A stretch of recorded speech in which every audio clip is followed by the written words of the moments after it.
Something happens in the body when you stop trying to fix it. The breath deepens on its own. The shoulders drop. The jaw unclenches. This is where the next 3 hours begin. Not with effort, but with that. Buddhist teachings have known for 25 centuries what the body already knows. Peace is not something you build. It is something you uncover, layer by layer, simply by learning to stop covering it. In the next 3 hours, you will hear teachings that work, not because they are complex, but because they are true. A frog sitting by a pond will show you what effortless presence actually looks like. A man who bowed 10,000 times until his forehead bore the permanent mark of it will show you what it means to give yourself to something completely. Water falling 1,500 feet will say something about living and dying that no other image quite manages. These are not metaphors invented to comfort you. They are records, ancient, verified, tested across centuries of human difficulty. They have steadied minds far more restless than yours. They have worked for people who came in with far less than you are bringing right now. The teaching at the center of all of it is this: the mind you have, uncertain, imperfect, unfinished, is not a problem to overcome. It is the exact right place to begin. Find a comfortable position. Let the weight of the day start to lift, and let this come to you.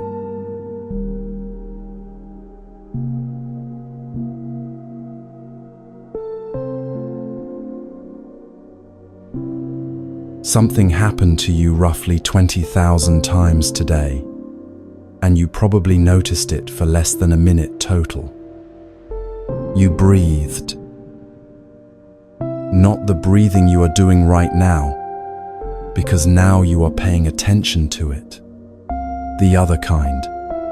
The breathing that continues while you are arguing, while you are anxious, while you are so absorbed in a task that the body disappears entirely from awareness, except as a vessel for getting things done. The breathing that keeps going in the middle of the night when no part of the mind is available to supervise it. That has continued, without your management, every single day of your life, through grief and fever and heartbreak and distraction, faithful to a rhythm nobody taught you and nobody can take away. Buddhist teachings have pointed at this for 25 centuries. Not as a relaxation technique, not as a metaphor for something more important happening elsewhere. As a direct route into one of the most quietly liberating truths available to a human being. You are not as separate from the world as you have always assumed. And the breath is the proof, happening right now, inside this body, with or without your awareness, with or without your permission. Consider what is actually happening in the chest right now. The air currently inside your lungs was, 4 seconds ago, part of the room around you, part of the world outside your skin. It had been moving through the space between things, carrying no intention to enter you, belonging to no one. Then the chest opened, pressure shifted, and it came in, not because you invited it, but because the body created the conditions and the air simply responded. In a few seconds it will leave again, warmer than it arrived, carrying carbon dioxide, carrying traces of your body's chemistry, back out into the shared air of the room. Someone in this building will breathe it. A plant on a windowsill somewhere will convert it. It will cross oceans in the slow current of the wind and enter the lungs of someone who will never know it passed through yours. This is not poetry. The oxygen in your blood right now was produced by organisms that lived before any human walked the earth. The water cycling through your cells has been rain, has been river, has been ocean, has been ice, and will be all of these things again long after it leaves you. You are assembled entirely from material that was here long before you arrived, and will continue long after you leave. The breath is simply the most available reminder of this, the one that arrives every few seconds, without ceremony, without rest, without ever asking for your approval.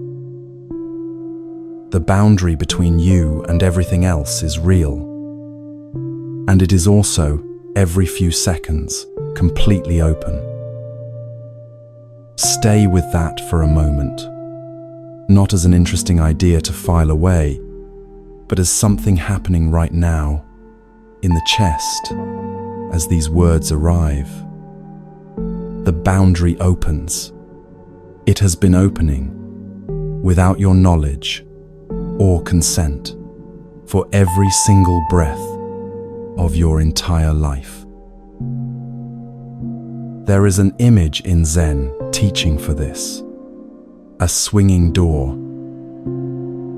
Not a heavy door, not the kind with a deadbolt and a weather-sealed frame that locks the outside out. The light kind, the kind that hangs freely in a doorway and moves in both directions, pushed open with equal ease from either side. There is no preferred direction, no resistance to one side over the other. Whatever comes from outside moves it inward. Whatever comes from inside moves it back. It does not hold a position. It does not resist movement. It simply responds to whatever arrives, completely, and then returns to the center. This is the breath. Air presses in from the world. The door swings inward. The body releases. The door swings back. In, out, world into body, body back into world. Over and over, without effort, without fail. And this, the teaching suggests, is what we actually are. Now here is the question that unsettles the whole picture. Where is the one doing the breathing? Not where is the breath. That is easy. You can feel it moving in the chest right now.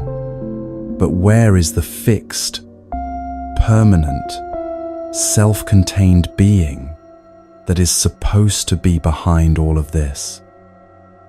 The one who decides when to inhale and when to exhale, who stands entirely apart from the process and manages it from some fixed location inside the body.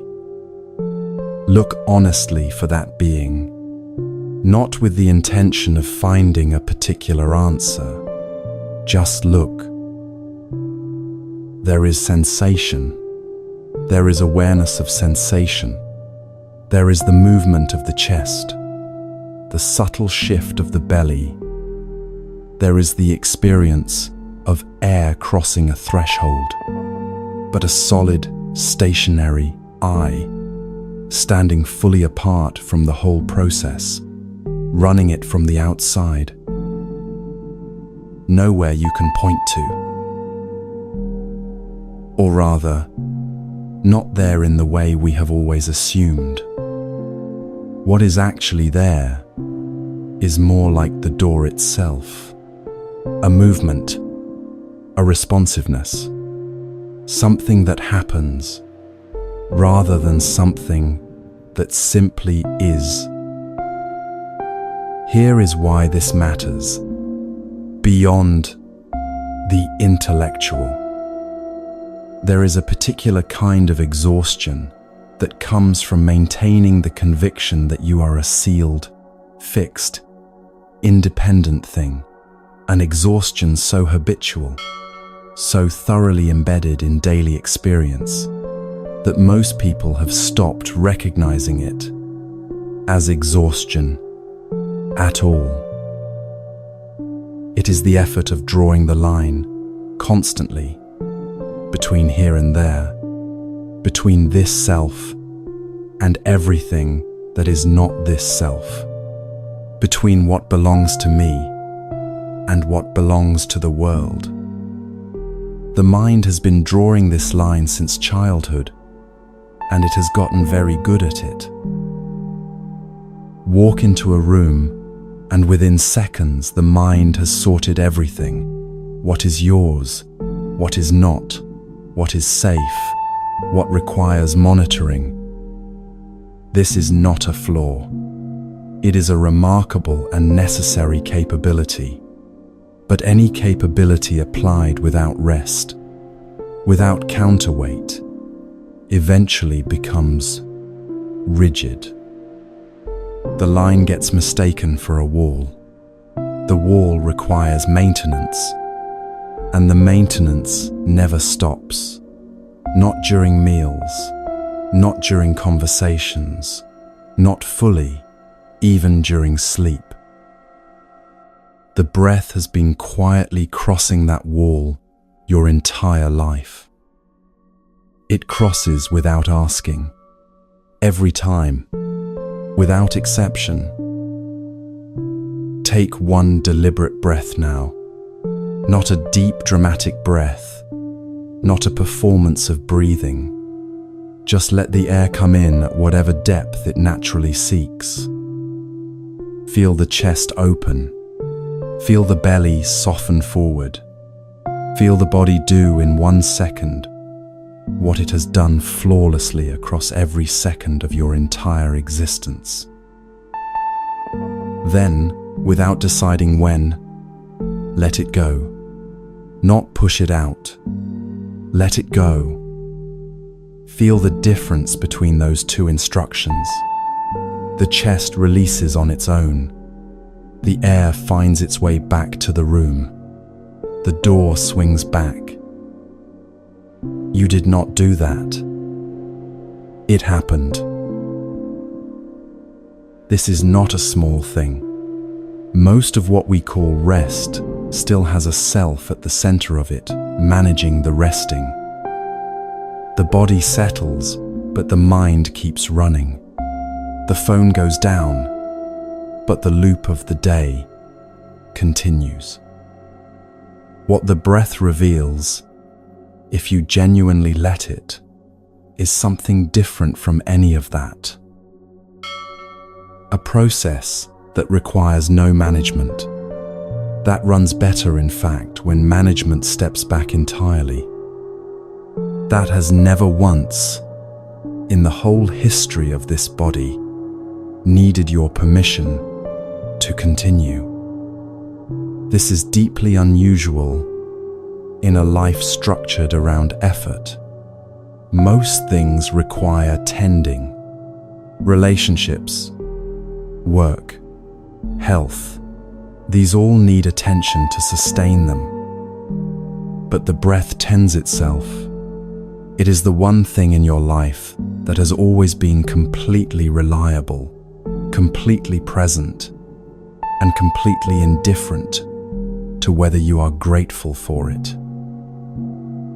When that recognition lands, not as a concept but as a felt experience in the body, something loosens that did not know it was held. Not the muscles, something underneath the muscles. The particular effort of insisting you are a sealed thing in a world that keeps, with every single breath, demonstrating otherwise. You can feel it if you look honestly, not a dramatic sensation, just a slight easing, like the moment a room that has been slightly too warm finally finds the right temperature. Nothing dramatic, something real. What tends to happen when even a little of that grip releases is that things become more vivid rather than less. Sounds arrive more clearly. The specific weight of the body against whatever holds, it becomes more real. The breath itself deepens without effort, not because anything has changed, but because there is slightly more attention available to receive it. The defended self uses a great deal of energy. When some of that is released, it does not disappear. It returns to the present moment, which turns out to contain considerably more than the defended self ever allowed in. There is a rest that opens here, not the rest of finishing work, which still happens to a self who will begin again in the morning. This is closer to the rest of a hand that has been gripping something for so long it forgot it was gripping, and then, without drama, simply opens. What releases is not anything valuable, only the effort of holding, and the hand opening is lighter than it has been in a very long time. You do not disappear when this happens. That is worth saying plainly, because the fear is real. If the boundary softens, something essential might dissolve. But what actually happens is the reverse. When the grip eases, there is more available, more clarity, more sensation, more genuine contact with what is actually present, rather than with the defended version of it the mind has already prepared in advance. The swinging door does not vanish when you stop holding it shut. It simply becomes what it always was, moving freely in both directions, receiving and releasing with equal ease, without preference, without resistance. 25 centuries of Buddhist practice rest on this one physical, available right now observation. Not on belief or ritual, or the acceptance of any particular doctrine. On the breath. On the direct experience of air crossing the threshold between world and body and back again. And on what that simple crossing reveals about the nature of what we call the self. The inner world is limitless. The outer world is also limitless. There is no practice required to make this true. It is true right now, through every breath you draw, through every breath you have ever taken, and through the swinging door of each one, inside and outside have always been one whole world. Let the door keep swinging. Let the breath keep moving in its old faithful rhythm. The conversation between inside and outside has never stopped. Not once in your entire life, not in your most difficult moments, not in the times you felt most enclosed. The door was always swinging. The air was always moving. The inside and the outside were always in contact. A mind that truly feels this does not come apart. What it loses is the low, constant, invisible strain of holding everything at a distance.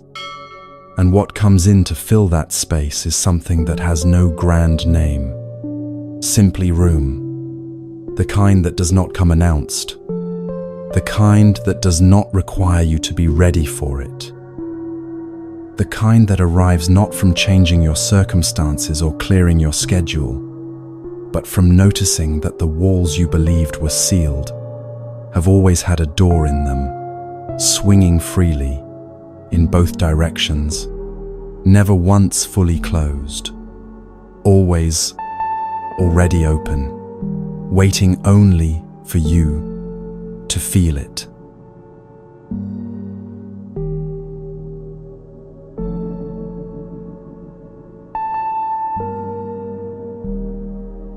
There is a Tang Dynasty Chan master named Tozan who said something about mountains and clouds that sounds, at first, like a nature observation. It is not. He said, "The blue mountain is the father of the white cloud. The white cloud is the son of the blue mountain. All day long they depend on each other without being dependent on each other. The white cloud is always the white cloud. The blue mountain is always the blue mountain." Sit with that for a moment before trying to understand it. Not because it is obscure, but because it is the kind of observation that the thinking mind wants to process too quickly and thereby miss entirely. The cloud forms from the mountain. The moisture that rises from the mountain's slopes and forests becomes the cloud that drifts above it. In that sense, the mountain made the cloud. The cloud is the mountain's child, formed from the mountain's own substance. And yet the cloud moves freely. It drifts where the wind takes it. It changes shape continuously. It is not the mountain and does not behave like the mountain. And the mountain does not chase it or call it back or insist it stay a particular shape. The mountain simply remains, solid, rooted, entirely itself. The cloud entirely itself, dependent and independent at the same time. This is one of the most precise descriptions ever given of what a mind at peace with itself actually looks like from the inside. And it is also, in a quieter way, a description of the only approach to the mind that has ever genuinely worked. Most of us have spent years trying to control our thoughts. Not in any dramatic way, not with white-knuckled suppression or rigid discipline, though those have been tried too. The everyday version is subtler than that. A thought arrives that we do not like, an anxious loop, a critical voice, a memory that surfaces at the wrong moment, and something in us immediately moves against it. We argue with it. We try to reason ourselves out of it. We distract ourselves away from it. We tell ourselves firmly that it is irrational, unhelpful, something a calmer person would not be having. And the thought, reliably, gets louder. This is not a personal failure. It is a structural one. The control approach contains its own undoing. Because the moment you move against a thought, you have given it a fixed point to push back from. The struggle itself makes it real. makes it significant, makes it something that must be dealt with before you can have peace. And peace that depends on successfully dealing with something is not peace. It is a ceasefire, temporary and exhausting. The Zen teaching on this is not gentler control. It is not better management techniques or more sophisticated strategies for handling difficult thoughts. It is something structurally different. Something that sounds almost irresponsible when you first hear it. Give your sheep a large, spacious meadow. That is the way to control them. Not a fence, not a pen, not a disciplined system for keeping them exactly where you want them. A meadow, wide enough that they can go where they go, graze where they graze, wander to the edges, and come back again without anything being broken. The space itself becomes the container, not because the sheep are now constrained. They are less constrained than they have ever been, but because in a large enough meadow, they do not need to be constrained. They simply are what they are, within a field large enough to hold them. The mind is the sheep. The meadow is the awareness that watches the mind without flinching, without moving against what it sees, without deciding in advance what should and should not be present. You may have tried meditation and found your mind completely ungovernable. The thoughts kept arriving. The attention kept sliding away. The self-criticism about how badly you were meditating arrived on top of everything else, compounding the noise. And you concluded, somewhere along the way, that your mind was simply not cut out for stillness. That other people had some faculty you were missing, that the quiet others seemed to find was simply not available to you. The flaw in this conclusion is not that you are wrong about your mind. The flaw is in what you were trying to do to it. You were trying to make the sheep stay still. You were trying to build a smaller and smaller pen, and the smaller the pen, the more agitated the sheep. The more agitated the sheep, the more convinced you became that stricter control was needed. The instruction from Tozan, from 25 centuries of Buddhist practice, from every teacher who has actually sat with this long enough to find out what works, is the same. Stop trying to control. Start trying to watch. Watch without preference for what arrives. Watch without moving toward the thoughts you find agreeable or away from the ones you do not. Watch the way the mountain watches the cloud, utterly still, entirely itself, making no effort to shape what forms from it and drifts away. The thought arrives. It is seen. It moves through the awareness. It passes. Another comes. It is seen. It moves through. It passes. The awareness in which this is happening does not change between one thought and the next. It is not shaped by the thought, dirtied by the thought, diminished by the thought, or improved by the thought. It is simply there. The way the mountain is simply there. The way the meadow is simply there. This is the blue mountain. This is what you actually are. Underneath the cloud watching and the sheep chasing and the exhausting daily effort of managing the contents of your own mind. Returning to Tozan's image, the white cloud is always the white cloud. The blue mountain is always the blue mountain.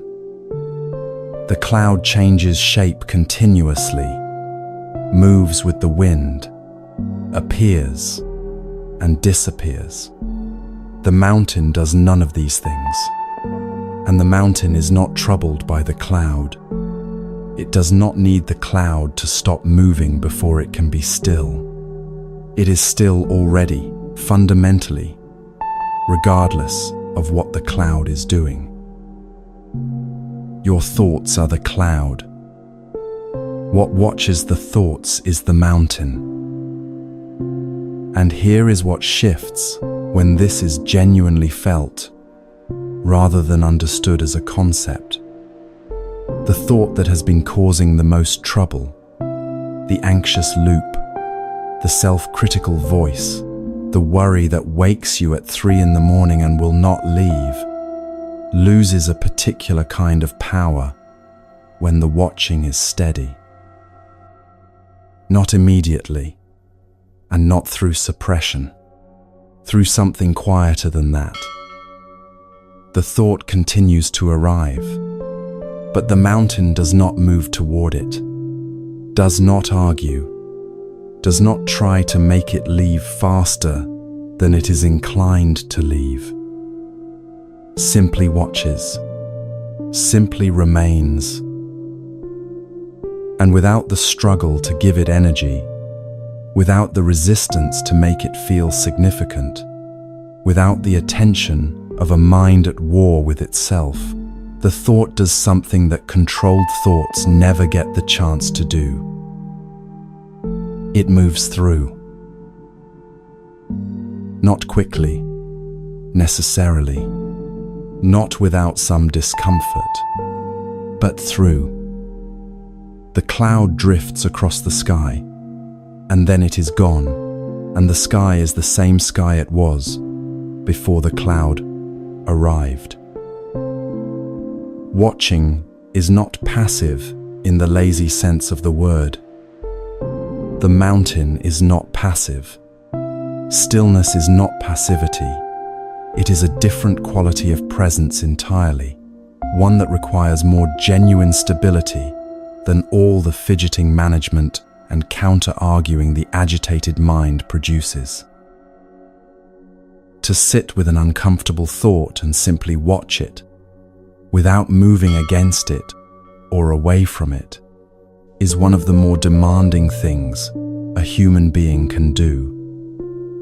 Most people find control easier to attempt, even when it fails, because control feels like doing something. Watching feels like doing nothing. And a mind trained since childhood to equate action with progress finds watching almost intolerable at first. This is why the meadow image matters. The meadow is not nothing. It is a generous, deliberately created space, large enough that what it contains can be itself fully, can move without hitting a wall, can settle when it naturally settles rather than when it is forced to. The farmer who gives the sheep a large meadow is not absent. The farmer is watching, attentive, present, available, but not intervening in every movement the sheep make, not trying to arrange them into a tidier pattern, not treating every wandering toward the edge as a crisis requiring immediate correction. The watching itself is the care. The space itself is the structure. Try this now, simply and without pressure. Notice whatever is currently moving in the mind. Do not name it or analyze it. Do not decide whether it is the kind of thought you should be having at this moment. Simply notice that it is there. Notice that you are aware of it. Notice that the awareness itself, the thing doing the noticing, is not the thought. The cloud is not the sky. The sheep is not the meadow. The thought is not the mind that watches the thought. Feel the difference between those two. The thought moves. The awareness watching it does not. The thought has a quality: anxious, heavy, circular, sharp. The awareness has no quality at all. It is simply open, simply present, simply the meadow in which whatever needs to move, moves. In Zen practice, the instruction for sitting is deceptively simple. When thoughts come, let them come. When they go, let them go. Do not chase them out. Do not invite them to stay. Do not be bothered by them. What you are looking for is not a mind empty of thoughts. That is not stillness. That is suppression. And suppression is the opposite of what is being pointed at here. What you are looking for is the quality of awareness that can hold any thought without being moved by it. The blue mountain, the large meadow, the sky that does not change between one cloud and the next. The dependent and the independent at the same time. The mountain that made the cloud and is completely free of it. Both things entirely true, neither one cancelling the other. When the listening mind can hold that, when the awareness is spacious enough that even the difficult things can move through it without triggering a war, something eases that most people have never consciously felt ease before. Because most people have been at war with their own minds for so long that the war feels like weather, like something simply true about the nature of being alive. And the first time the watching genuinely opens into spaciousness, the first time the meadow is truly large enough, there is a quality of relief so specific and clean that it is almost surprising. Not because the thoughts stopped. They did not stop. Because the war did. What Tazan understood, what the Zen tradition has returned to in every generation, is that the mind at peace is not a mind from which everything difficult has been removed. It is a mind spacious enough that difficulty can move through it without becoming an emergency. The white cloud crosses the sky of the blue mountain, and the mountain does not call it a problem, does not try to reroute it, does not label it as evidence that something has gone wrong with the sky. The cloud is simply the cloud, doing what clouds do. The mountain is simply the mountain, being what mountains are, both entirely themselves, both completely fine. The meadow is available right now, not after you have resolved the difficult thought, not after the anxiety has passed, not after you have finally become the kind of person who meditates correctly. Right now, in the middle of whatever the mind is doing, the watching is already here. The mountain has not gone anywhere. The meadow has always been this large. You were just looking at the sheep. Once the war eases, once the watching genuinely opens, something else becomes possible that fighting never allowed.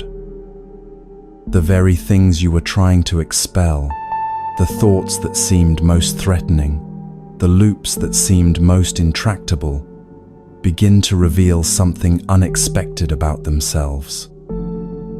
Not as enemies, not as evidence of failure, as something almost like nourishment, if you know what to do with them.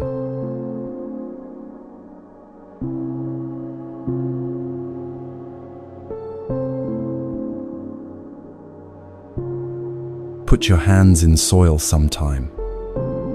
Not for any particular reason. Not as part of a system or a plan. Just kneel down somewhere where things grow and press your hands into the earth until you feel the temperature change, cooler beneath the surface, slightly damp, carrying a smell that is older than anything you own. There is something in that contact that the body recognizes before the mind has a chance to name it. Something grounding in the most literal sense of the word. Something that quietly communicates, without language, that this has all been happening for a very long time before you arrived and will continue for a very long time after you leave. Now look at what is growing. In any garden that has been left alone for even a short while, there are weeds. Not as a failure of the garden, as evidence that the soil is alive, that the conditions are fertile, that something in that earth wants to grow and will grow if given the slightest opportunity. The same soil that produces the weed produces the plant you actually intended. The same conditions that invite one, invite the other. The richness is not selective. An experienced gardener does not despair at weeds. An experienced gardener pulls them, but does not throw them away. The pulled weed gets buried near the base of the plant, pressed back into the soil, close to the roots of what you are trying to grow. And there, in the dark, it breaks down, becomes matter, feeds the very plant it appeared to be competing with. The weed that looked like the problem becomes, underground, part of the solution. This is one of the most precise and quietly radical teachings in all of Zen Buddhism. And it is about your mind. You should be grateful for the weeds you have in your mind, because eventually they will enrich your practice. Read that again slowly. Not the weeds you will have once you have tidied yourself up. Not the manageable weeds of a mind that has already done significant work on itself. The weeds you have right now, the anxious loops, the self-critical voice that arrives without invitation and stays well past its welcome, the restlessness that makes stillness feel like a punishment, the old grievances that surface during meditation with the reliability of tides, the thoughts you are ashamed of having, the fears you have tried to logic away and failed, the patterns you have recognized in yourself for years and not yet managed to change. All of it, exactly as it is, right now. Nourishment. This requires a moment to sit with, because it contradicts almost everything we have been taught about how improvement works. The cultural story is straightforward. Identify what is wrong, remove what is wrong, replace it with something better. The broken thing is the obstacle. Progress means getting past it. Peace is what exists on the other side of the difficulty, once the difficulty has been successfully dealt with. The Zen teaching turns this completely around. The difficulty is not in the way of the practice. The difficulty is the practice. The weed is not blocking the growth of the plant. The weed, properly understood and properly used, is feeding it. Think about what actually happens when something genuinely difficult moves through the mind during sitting. Not the mild discomfort of a wandering thought, but the real difficulty, the kind that arrives with weight, that the body responds to, that makes you want to stand up and do something else immediately. What happens in the moment you do not stand up? In the moment you stay, despite the discomfort, and simply watch? Something is being asked of you that ordinary comfort never asks. A capacity is being exercised that does not develop in the absence of resistance. The muscle analogy is almost too obvious to use, and yet it is exactly right. No one develops strength without something to push against. The resistance is not incidental to the development. It is the mechanism of it. Remove the resistance entirely, and there is nothing to develop against. No condition under which the capacity can deepen. The weed in the mind is the resistance. Staying present with it, without fleeing and without fighting, is the work. And the work, over time, builds exactly the quality of awareness that every other approach was trying to achieve through tidying. Equanimity cannot be manufactured in pleasant conditions alone. Steadiness that only holds when things are easy is not steadiness, it is comfort. The two feel identical until the moment they are tested. Then the difference is immediate and unmistakable. This is why the gardener buries the weed near the plant. Not because the weed is secretly good all along, but because the material is there. It is real, and real material, used with understanding, nourishes rather than wastes. Nothing has to be imported. Nothing has to be invented. The difficult thought you are already having contains everything needed to deepen the awareness you are already developing. Return for a moment to the image of hands in soil. The smell of earth when it is turned, the slight resistance as fingers press through the surface, the temperature of it.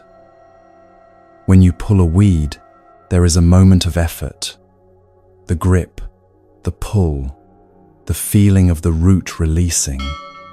Then the weed is in your hand. You look at it. It is not monstrous. It is just a plant that grew where you did not intend it to grow. Its roots were reaching for the same water and light that your intended plants are reaching for. It was doing nothing wrong. It was simply alive, responding to conditions, growing as living things grow. The difficult thought is the same. It arose because the conditions for it were present, not because you are broken, not because your practice is failing, not because you are less capable of peace than the person sitting calmly in the next room, or the monk on the other side of the world who seems to have resolved all of this already. The thought arose because you are alive, because you have a history, because something in your experience created the conditions for exactly this thought to grow in exactly this soil. That is all, and now it is in your hand, and you can bury it near the root of something you are trying to grow. What does that actually mean in practice? It means that when the anxious thought arrives during sitting, you do not treat its arrival as a sign that sitting is not working. You treat it as sitting, working. The weed is appearing because the soil is alive enough to produce it. The difficulty is surfacing because the conditions of stillness are real enough to allow it to surface. If you were truly absent from your own mind, distracted, numbed, unavailable, the difficult thought would not even register. The fact that it registers clearly, that it arrives with weight and specificity, is evidence of a quality of awareness that is functioning. Then, rather than moving against it or away from it, you bring it close. Not to analyze it or dramatize it or give it the extended residence it often demands. Simply to acknowledge it fully, to feel its weight without adding the additional weight of resistance, to press it into the soil near the root of the practice, near the simple, faithful act of remaining present, and let it break down there. It will break down. This is what difficult thoughts do when they are not fought and not fled. They lose the energy that resistance was giving them. They are experienced fully rather than partially, felt all the way through rather than pushed away before they complete their natural movement. And something that is experienced fully, without resistance, does not linger the way something half felt and half suppressed does. It passes. It enriches. The ground is richer for it. This does not mean the difficult thought will not return. Weeds return. The same conditions that produced the first one are still present. New ones grow in the same soil. A gardener does not conclude from this that gardening has failed. The gardener simply continues, pulling, burying, watching, tending, season after season, without expecting the weeds to stop, without measuring the quality of the garden by their absence, without treating each new growth as a referendum on the gardener's competence. The practice continues. The soil deepens. Slowly, over time, almost without noticing it, the quality of what grows there changes. Not because the weeds were finally eliminated, because the soil became rich enough that what you intended could take root more deeply, more firmly, with greater resilience against the seasons. There is a quality of effort in this that is different from the effort of control.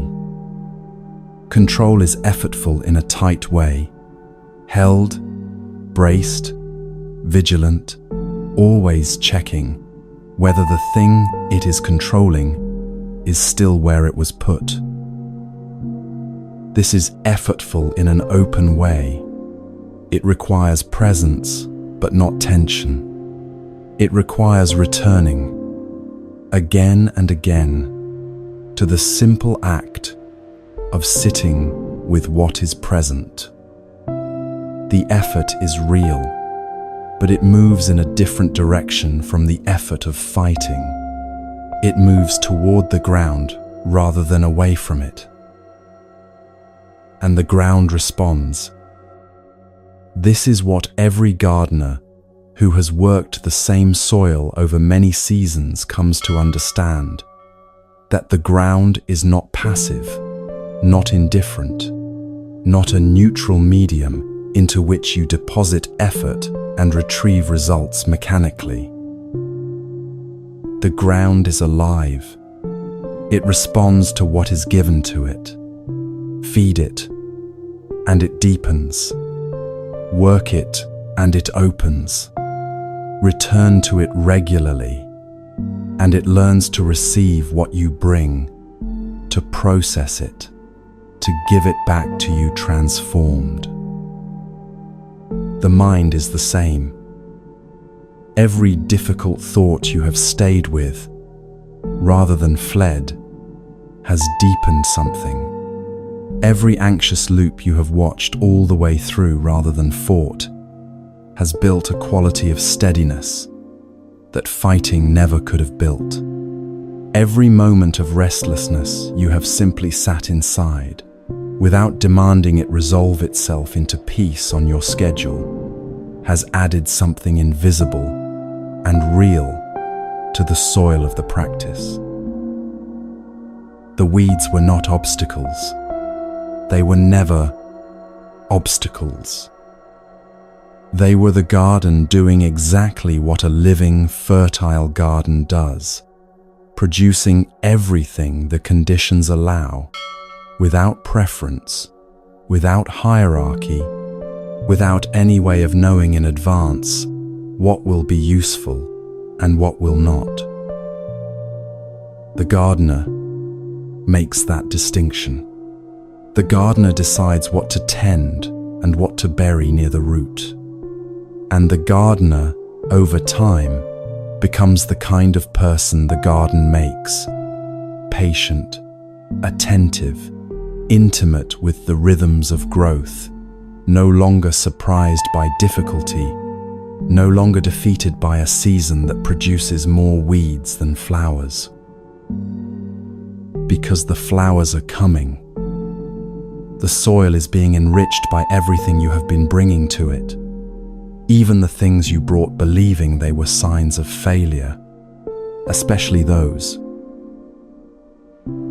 All of this, the fighting, the resisting, the failed attempts at stillness, the restless nights, the meditation sessions that felt like they went nowhere, none of it was wasted. It was the practice. All of it, the whole difficult accumulation of it, was the practice. And now there is a question worth sitting with. If difficulty is not a sign of failure, if struggle is not evidence that you are doing something wrong, then what does it say about the one who struggles most? The one for whom sitting is hardest, for whom peace feels furthest away, for whom every session surfaces something new and uncomfortable. It says something quite different from what they have probably concluded about themselves.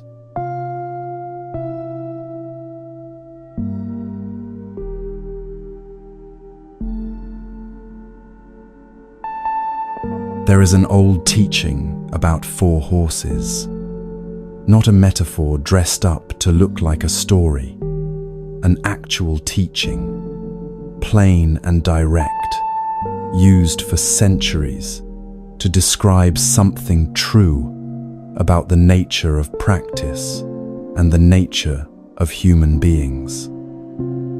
It goes like this. The first horse is the finest horse imaginable. Show it the shadow of the whip, and it runs.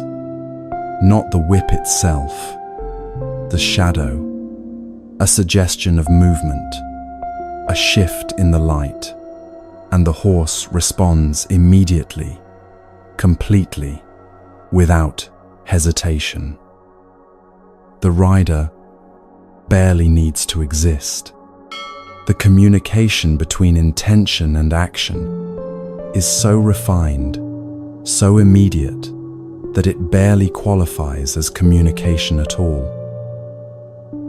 The second horse runs when the whip comes close to the skin, not touching, close. The anticipation of contact is enough.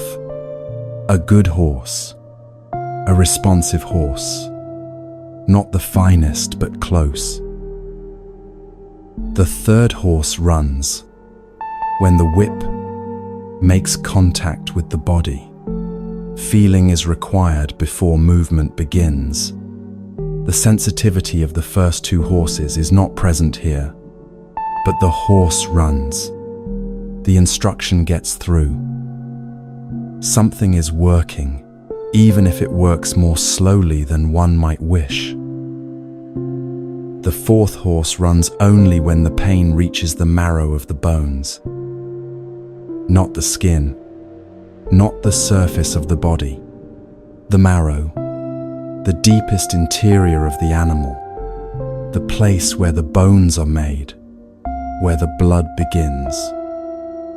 Only there, only when the difficulty has penetrated that far, does the fourth horse move. Now, which horse do you want to be? The answer seems obvious. Almost everyone who hears this teaching immediately wants to be the first horse. Failing that, the second. Failing that, at least the third.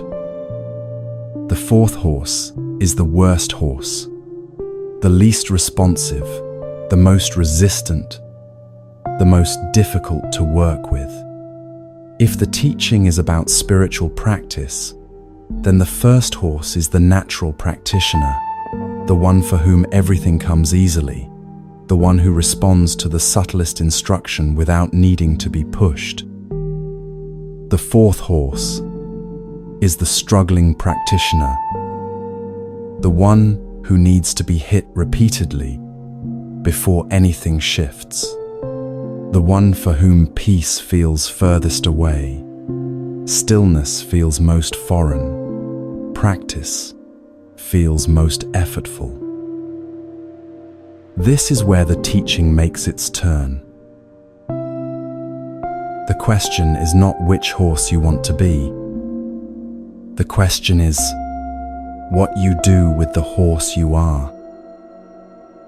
And here, quietly, is the inversion that changes the whole picture. When you consider the mercy of Buddha, when you sit with what genuine compassion actually feels like, rather than what the word implies, where does it rest most fully?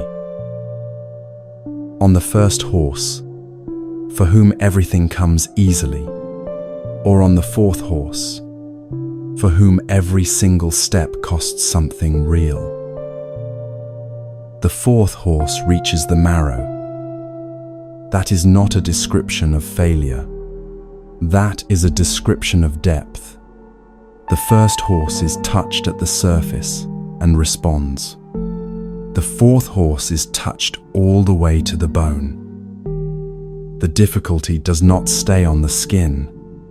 It goes in. And what goes in that far leaves something behind that surface contact never reaches.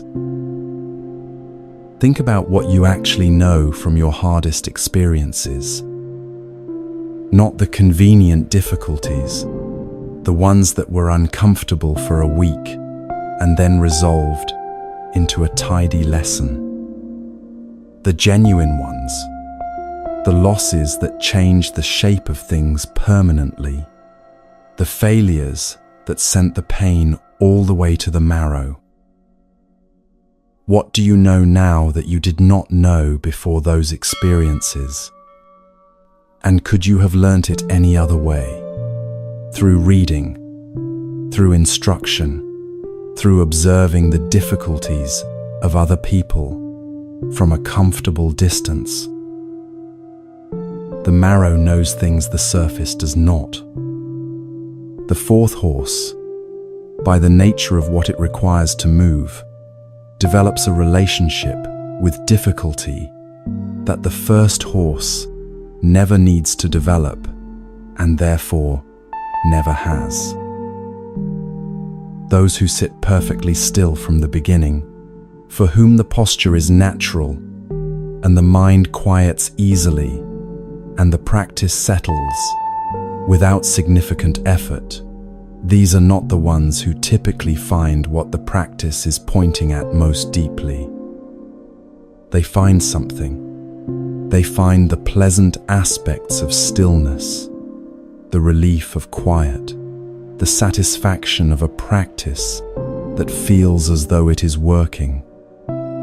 But the ones who struggle, the ones for whom sitting is genuinely hard, for whom the mind refuses to cooperate, for whom every session is an exercise in staying despite wanting to leave, these ones, when they find it in a way that cannot be taken away. Because they had to go all the way to the marrow to get there. Imperfection is not a disqualification from the practice. It is the entry point. The struggling is not what you have to get through before the real practice begins. The struggling is the practice. The horse that needs to go to the marrow is not the worst practitioner. It is the most thorough one. There is a Japanese phrase that enters here.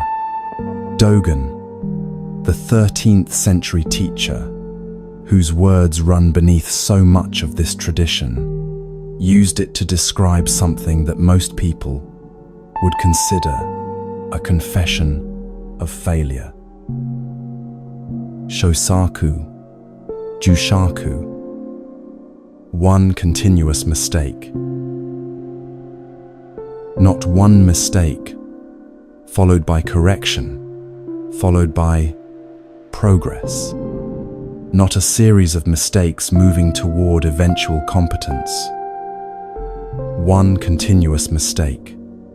The whole of practice understood as an unbroken succession of imperfect efforts, each one arising from the last, none of them final, none of them the moment at which you have finally gotten it right. And Dogen said this was the ground of Zen. Not the obstacle, the ground. A student once wrote to a teacher, embarrassed, explaining that he had been given a calendar of good intentions at the start of the year, small practices, small reminders, and that the year had barely begun before he had already failed to follow them, already broken the small promises, already fallen short of his own intentions in the first weeks. He wrote as someone confessing inadequacy. He wrote expecting comfort at best, instruction at worst. What he received was something neither of those. One continuous mistake, the teacher replied. This is Zen.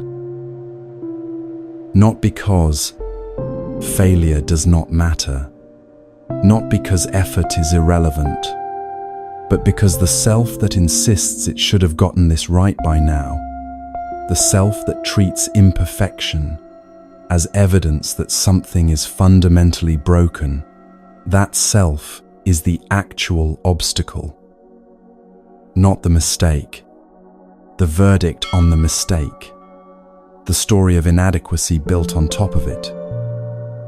The decision that falling short of intention means the horse is too badly trained ever to run.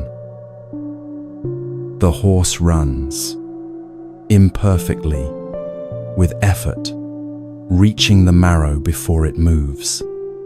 But it runs, and the running is the practice, not the running of the first horse, clean and immediate and almost effortless. The running of the fourth horse, hard won, slow to start, costing something real every single time, still running. A good father, in Zen teaching, is not a good father. This sounds like a riddle, and it is, but only until it opens. The one who thinks he is a good father is not a good father. because the certainty itself has closed something. The evaluation has settled. The learning has stopped. But the one who thinks he may be failing, who is always reaching towards something he has not quite achieved, who measures each day against the father he is trying to be rather than the father he has decided he has become, that one, in the trying itself, in the continuous imperfect effort, is the good father. The practice is the same.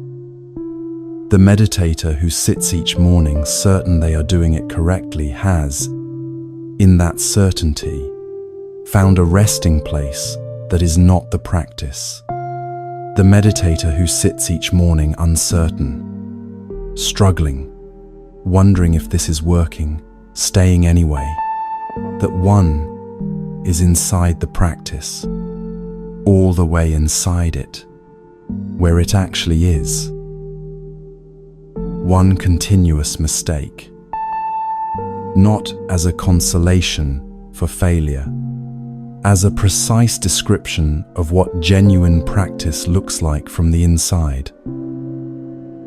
Consider what it would mean to actually accept this, not as a concept, but as a genuine orientation to approach each sitting, each day, each attempt at presence, with the understanding that the imperfection is not something to eliminate before the real work begins.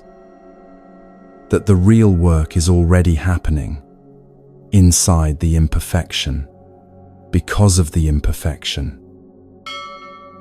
The weed is being buried near the root. The marrow is being reached. The fourth horse is running. What would you stop waiting for? How many people are waiting to begin their practice until they have more time, more quiet, a better cushion, a calmer mind, a life that has settled into something more conducive to stillness?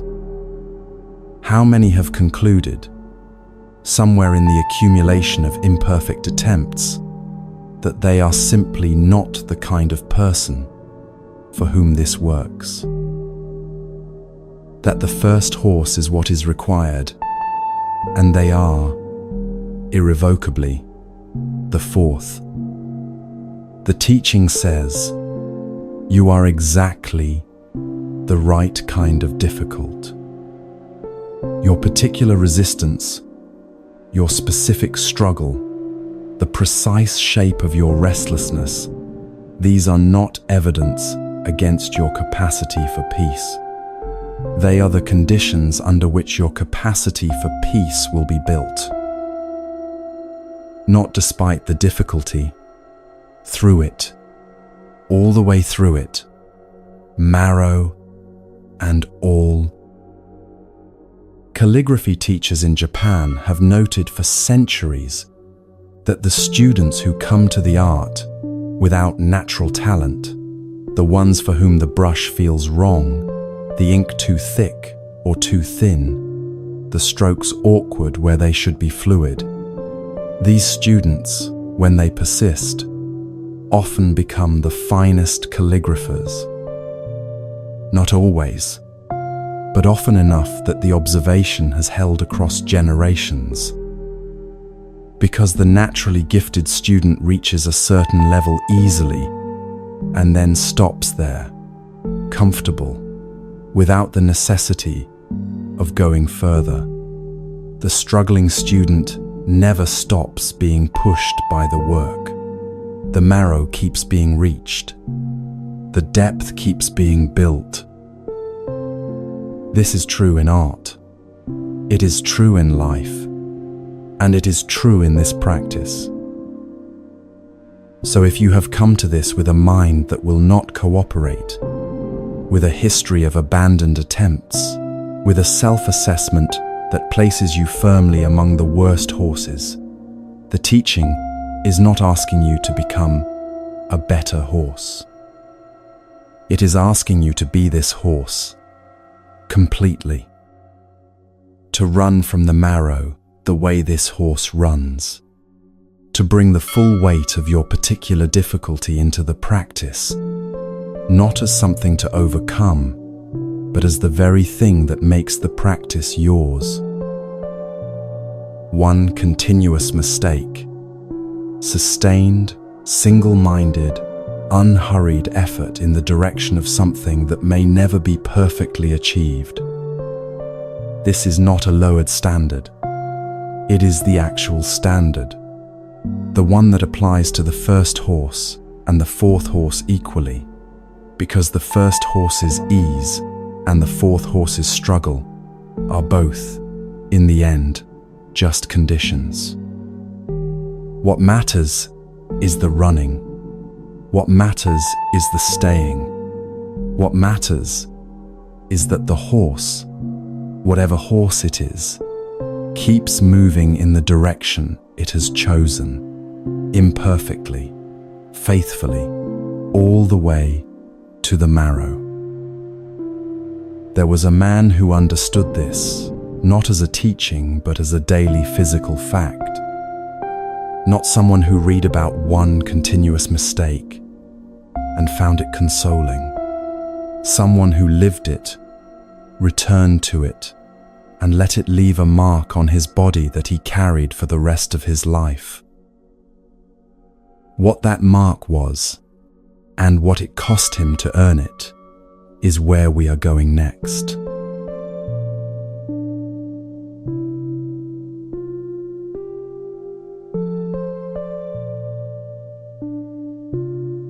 There is a detail in an old account of a Zen teacher that stops you if you are paying attention. Not the teaching, the detail. The teacher had a callus on his forehead. Not a metaphorical mark, not a quality of character visible only to those with the eyes to see it. An actual physical callus, thickened skin built up over decades in the exact spot where his forehead met the floor during bowing. The body had recorded what the years contained, pressed into the flesh, permanent, carried everywhere, the accumulated evidence of a man who had bowed so many times that his forehead had changed shape to accommodate it. Think about what that requires. Not in terms of devotion or discipline. Those words are too abstract for what is actually being described. Think about it in terms of repetition. Skin does not thicken from occasional contact. Skin thickens from contact sustained over years, returned to so reliably that the body eventually decides this surface, this pressure, this particular meeting of forehead and floor is a permanent enough feature of existence to be built into the architecture of the body itself. The callus is a record, and what it records is not perfection. This teacher joined the Soto order at 32. For a Japanese priest, this is late. The path typically begins much younger, when the joints are more flexible, when the habits of the self are less established, when the personality has not yet had 3 decades to settle into its particular shape. His master saw this immediately and did not soften the observation. He called the new student a late-jointed fellow, said it plainly, without cruelty, but without cushioning either. You have come late. Your joints are stiff. This will be harder for you than it needed to be. And it was. This teacher was stubborn by his own description. He knew it about himself, did not pretend otherwise. The stubbornness that makes late entry difficult is the same stubbornness that makes certain kinds of change feel almost impossible. The habits of thought, the grooves worn into personality over years, the defended positions that a person old enough to have experienced real loss has real reasons to maintain. Giving all of that up, bowing it down to the floor, pressing the forehead into the mat, and surrendering the accumulated sense of self that 3 decades of living had constructed, this was not easy for him. The master knew it was not easy, and the master, in the way that genuine teachers have always responded to genuine difficulty, did not make it easier. He scolded, regularly, directly. The scolding had a quality that those who witnessed it described with something close to tenderness, because underneath the scolding, always, was the master's recognition that the stubborn fellow bowing at his feet was worth the difficulty. That the stubbornness itself, properly met, was not a flaw to be eliminated, but a quality to be transformed. The tiger, trained, does not stop being a tiger. It simply learns what the tiger's strength is actually for. So he bowed, not because it came easily, not because he had resolved the stubbornness first and then begun the practice once the resolution was complete. He bowed while still stubborn. He bowed as the 4th horse, reaching the marrow every time. He bowed because inside himself, always, he heard the master's scolding voice, and the hearing of it was precisely what moved him back to the floor, morning after morning, year after year. The callus grew. The forehead changed. The body built its record. When this teacher was 70 years old, he said something that contains an entire life. He said, "When I was young, I was like a tiger. Now I am like a cat." He said this with pleasure, not resignation, not the rueful acknowledgement of a man reflecting on what time had taken from him. Pleasure, the genuine satisfaction of a person who had made the journey from tiger to cat and found that the cat was the better place to arrive. The tiger is magnificent, powerful, certain, forceful, capable of imposing its will on its surroundings. The cat is something else entirely. The cat is present, unhurried, quietly alert without tension, at ease in its own body, in a way that power never quite manages to be, because power is always slightly vigilant, always aware of what would happen if it were not there. The cat does not need to be a tiger to feel safe. The cat simply is. This is what decades of bowing had accomplished. Not the elimination of the man's character, the stubbornness, the late-jointed difficulty, the tiger that had needed real training, the transformation of it, the tiger learning, through 10,000 surrenders, that what it had been protecting with such force was not the precious thing it had assumed, and that the letting go of it, the pressing of the forehead to the floor, the giving up of the defended self, the small daily dying that bowing asks for, was not loss. It was arrival. Bowing in this tradition is not a gesture of submission to something outside the self. This is a misunderstanding that the surface of the practice makes easy to make. You bow to the Buddha.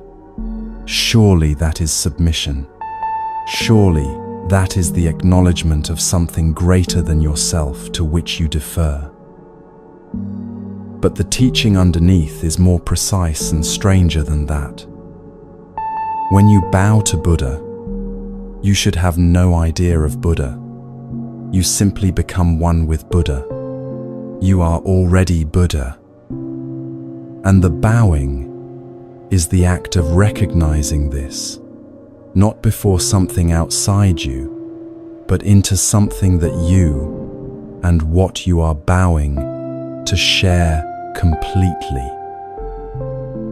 Buddha bows to Buddha.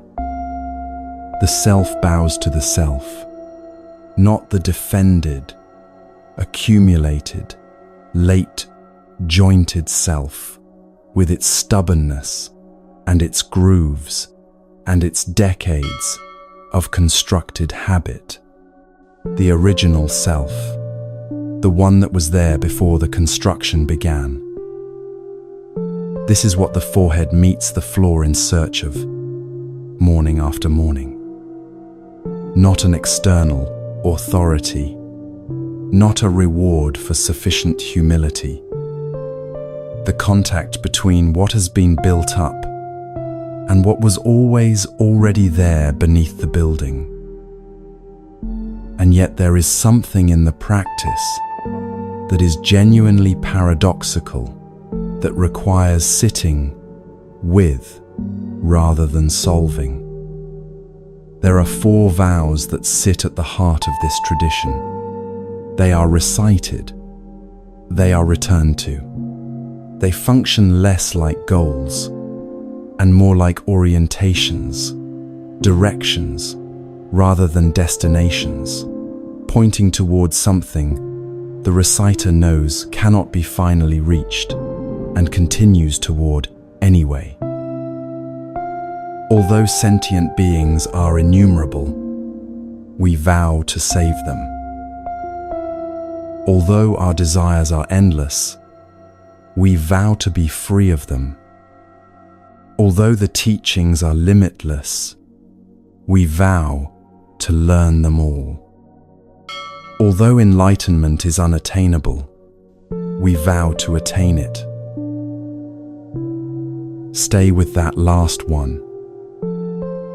Although enlightenment is unattainable, we vow to attain it. Not despite the impossibility, with full knowledge of it. The vow does not pretend the goal is reachable if you try hard enough. It acknowledges directly that it is not reachable and makes the vow anyway. Because the making of the vow is not about the destination. The making of the vow is the practice itself. The direction itself is the point. The aspiration itself, held sincerely and returned to continuously, is what the whole enterprise rests on. This is not a consolation for failure. It is a precise description of what genuine commitment looks like when it has stopped needing its own completion to justify its existence. A man who thinks he is a good father is not a good father, because the thought of already being good has created a resting place, a point of arrival, a closed door.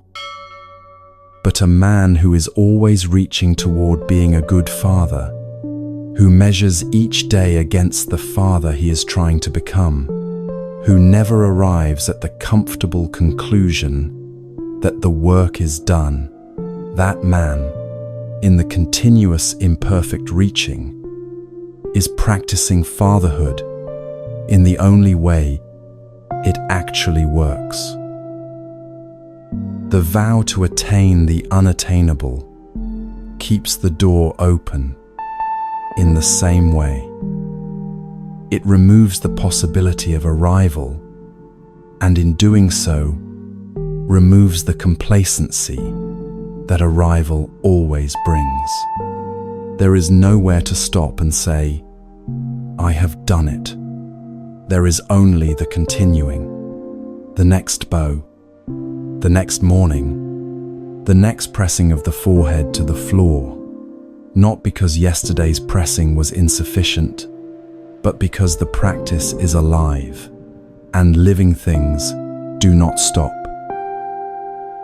The callus on that forehead is the physical evidence of a man who had truly understood this, who had taken the vow seriously enough to return to it not when he felt spiritually prepared, not when the conditions were right, not when the stubbornness had finally been resolved, but every morning, regardless, as the fourth horse, reaching the marrow every time. There is a particular tenderness that this kind of commitment produces in those who witness it. Not admiration exactly.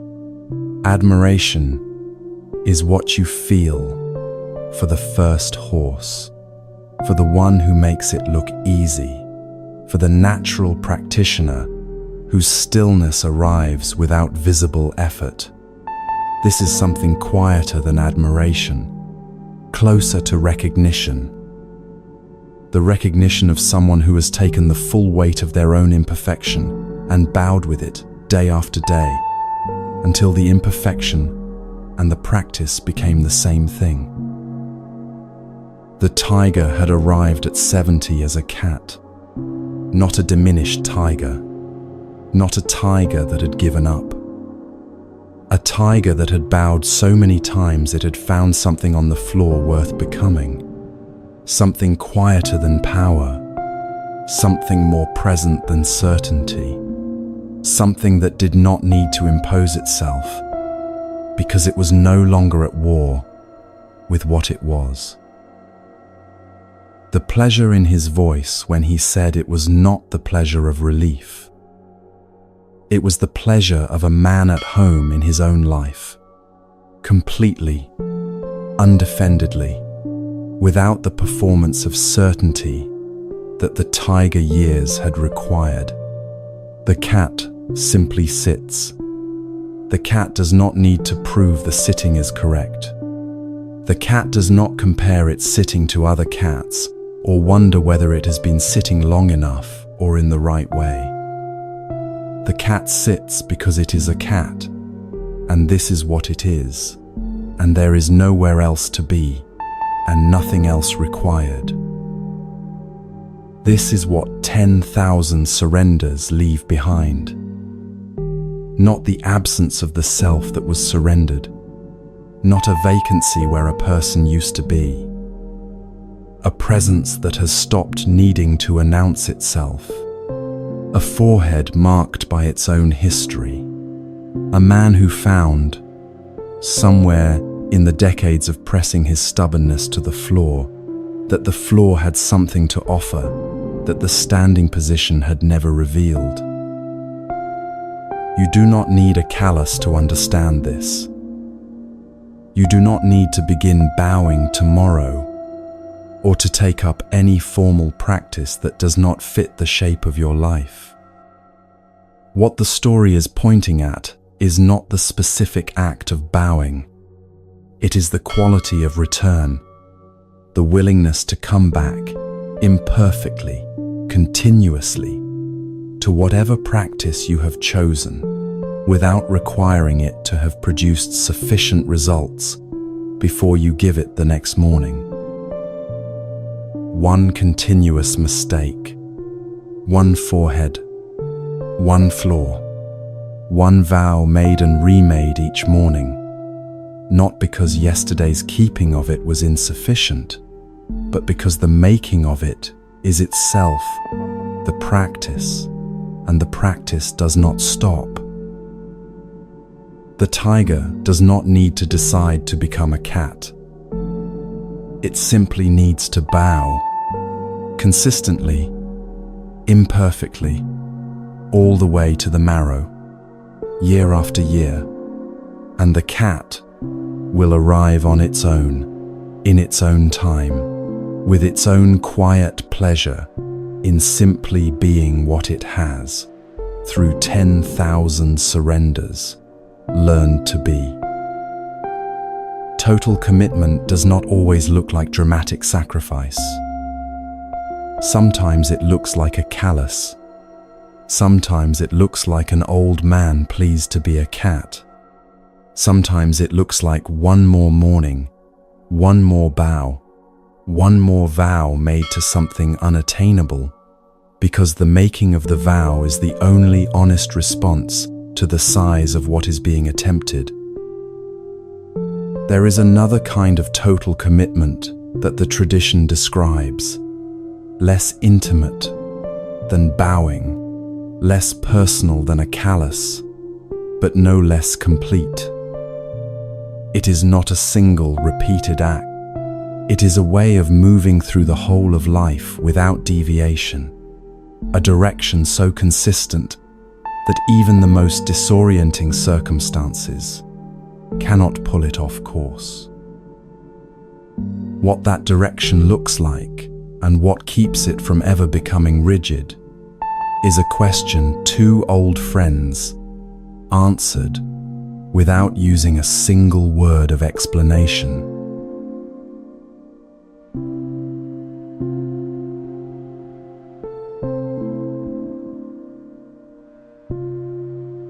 Two friends are finishing a conversation. They have been talking for some time, the kind of talk that serious practitioners have with each other, where the subject is not small and the words are chosen carefully, and both people are genuinely trying to say something true rather than simply filling the air between them. The subject has been the Bodhisattva's way, the single-minded path, what it actually means to live without deviation from one's deepest intention, not occasionally, not when conditions are favorable, but as the consistent ground of an entire life. They are Zen masters, these two friends, Chokei and Hofuku, Tang Dynasty China, two men who have given their lives to this question and found in each other someone capable of genuinely engaging with it. Chokei has just made a careful observation about the Bodhisattva's way, something considered, something worth saying. He is waiting to hear what his friend thinks. Hofuku is quiet for a moment. Then he says, "We have had enough discussion. Let us have a cup of tea." That is the whole story.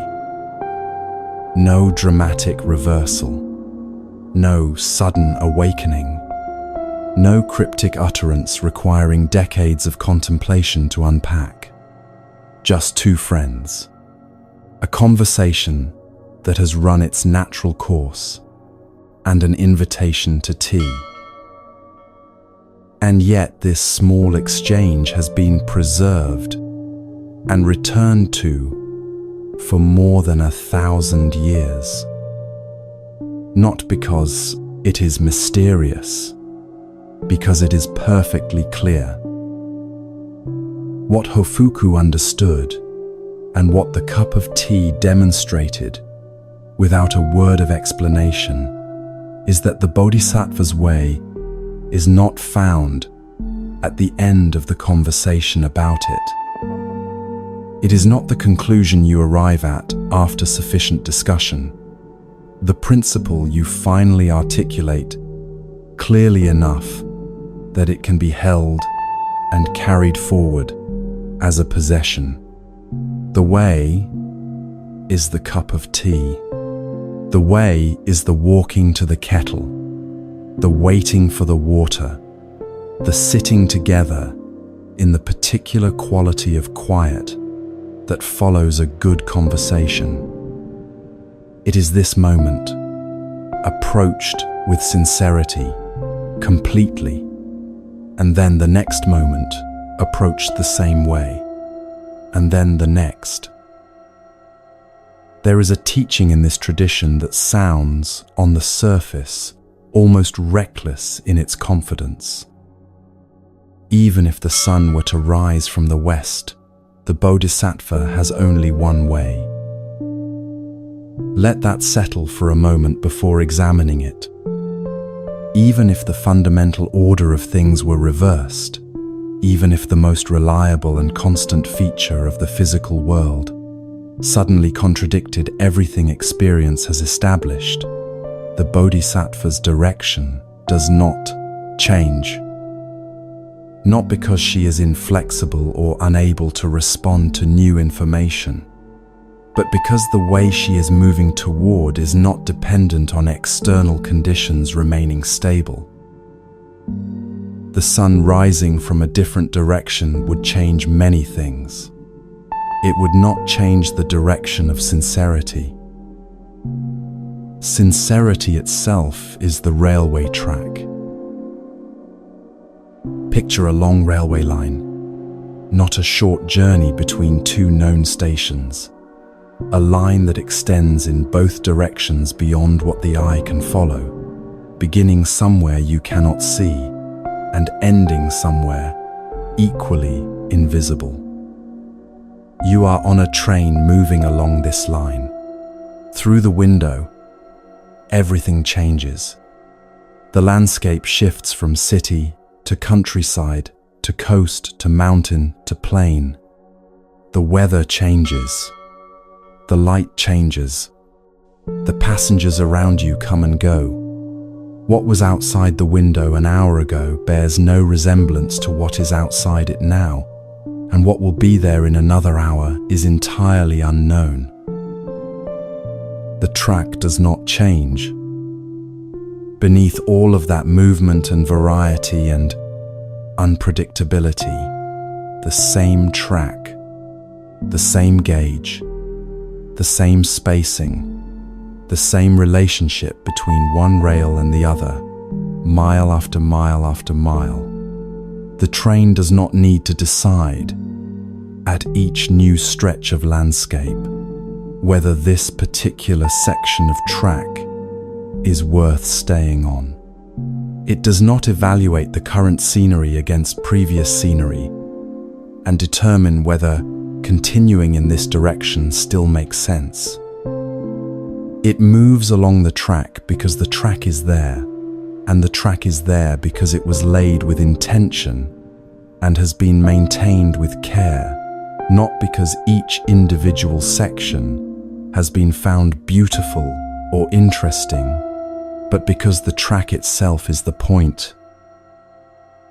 Sincerity is the track, not the scenery, not the destination, not the particular emotional weather of any given sitting or any given day. The track itself, the consistent, daily, unremarkable, return to what matters, regardless of what the view outside the window happens to be offering. This teaching has a companion that arrives quietly, dressed as an observation about cooking. How does dough become bread? Not as a metaphor, as a genuine inquiry into the nature of transformation. What is happening, specifically, in the interval between the raw material and the finished thing? What does the baker need to understand, not just about technique, but about the nature of sustained application? The answer is always the same. You put the dough in the oven and you watch it carefully. You do this again. You do this again. Not because each repetition is different from the last in some exciting or revelatory way, because the repetition is how the understanding deepens. Because the baker who has made the same bread 500 times knows something the baker who has made it twice cannot know. Not because the recipe changed between attempt 2 and attempt 500, but because the body has learned what the mind alone cannot teach.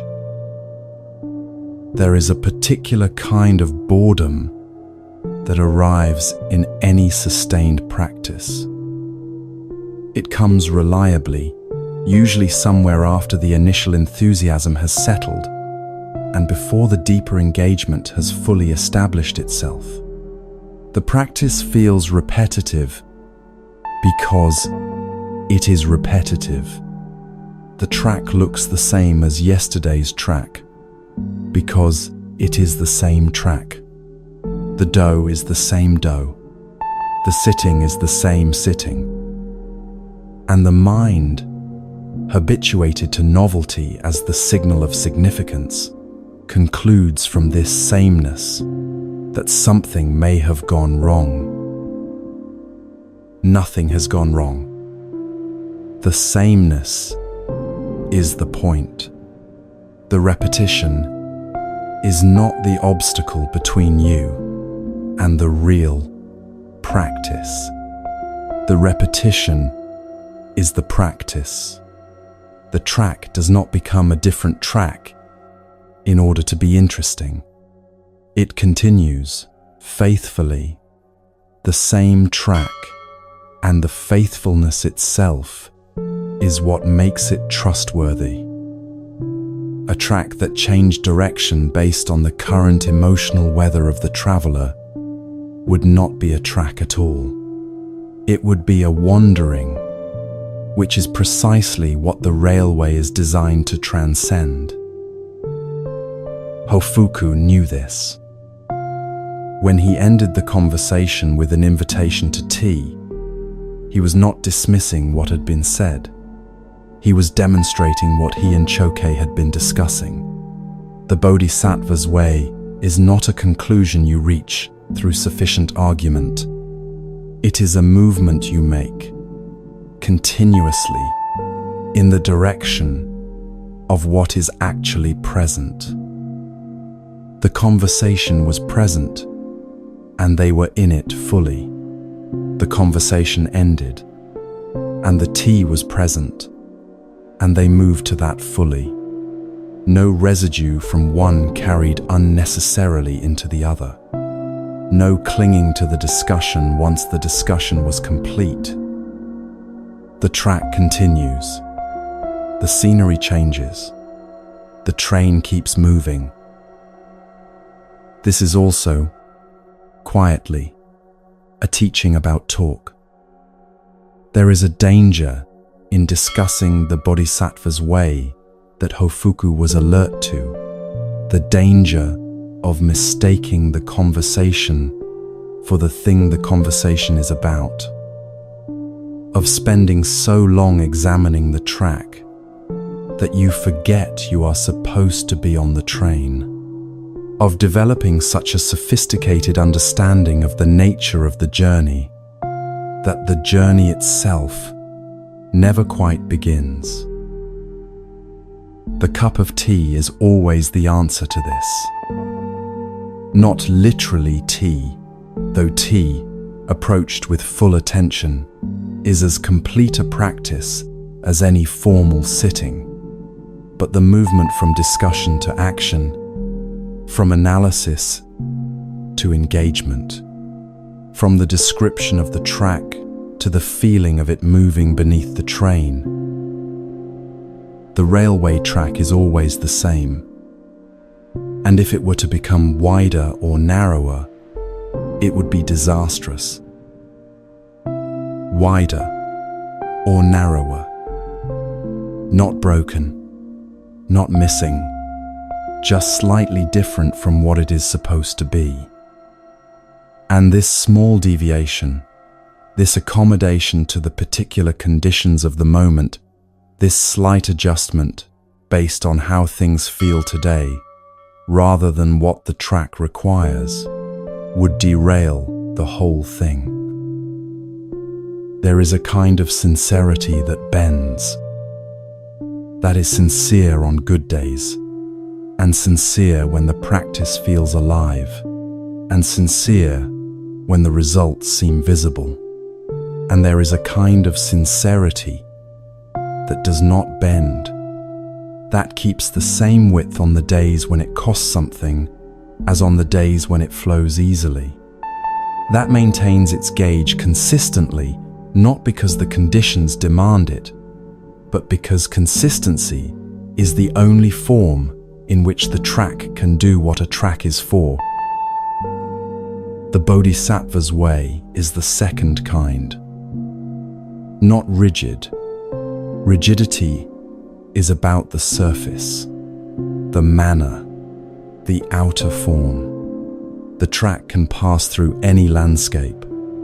It can curve, it can climb, it can descend into valleys and cross bridges over rivers.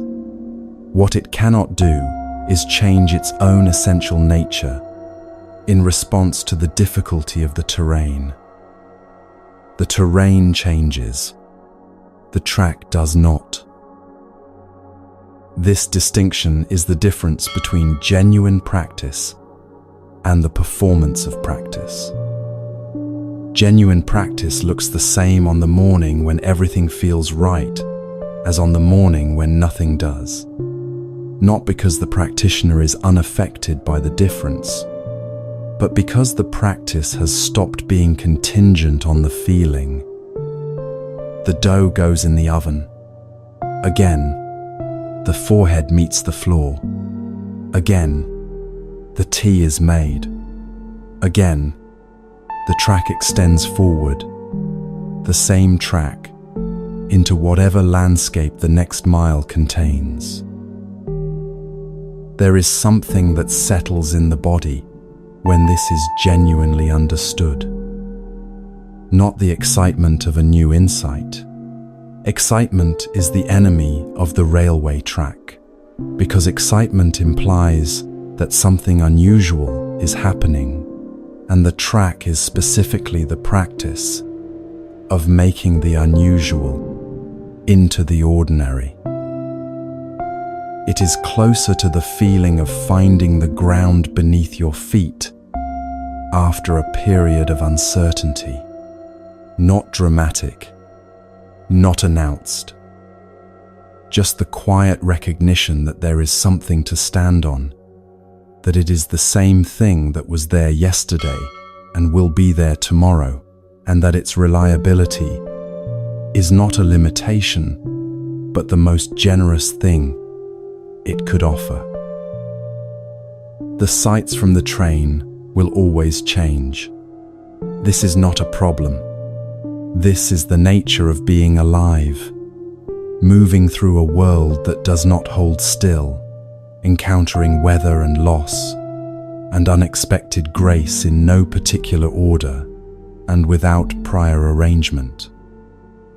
The practice is not the attempt to make the landscape predictable. The practice is the maintenance of the track beneath it. Sincerity, the same width, the same gauge, across every kind of terrain that life produces. Hofuku and Chokei drank their tea. The conversation was over, and the tea was the next thing, and they were in it completely, the way they had been in the conversation. The track continuing, the scenery changed, the train still moving.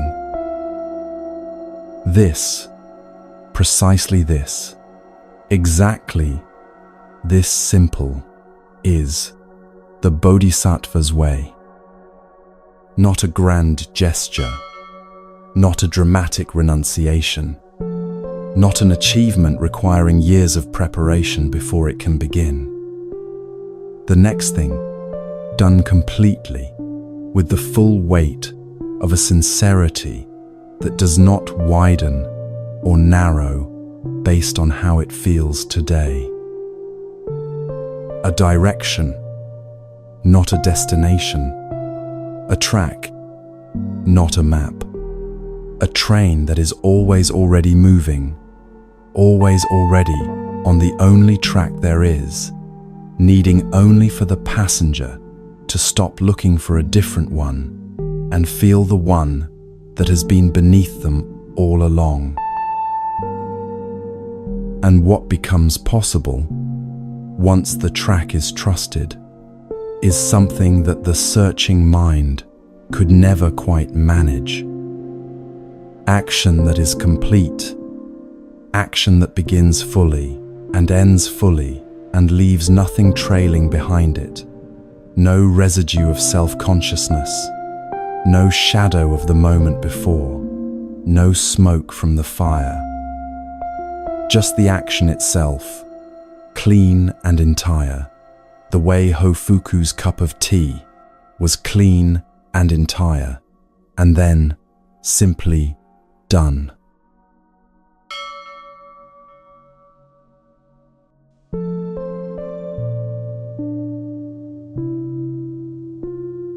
In 16th century Japan, there was a man who understood something about presence that most people spend their entire lives circling without ever landing on. His name was Sen no Rikyu. He was not a monk.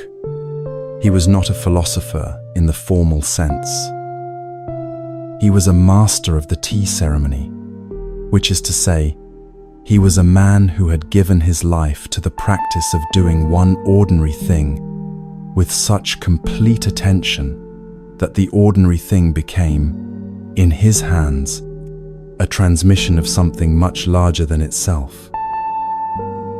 A bowl of tea, water heated to the right temperature, a bamboo whisk moving through green powder in a particular rhythm, a ceramic cup held with both hands, received with a slight bow, drunk in a specific number of sips.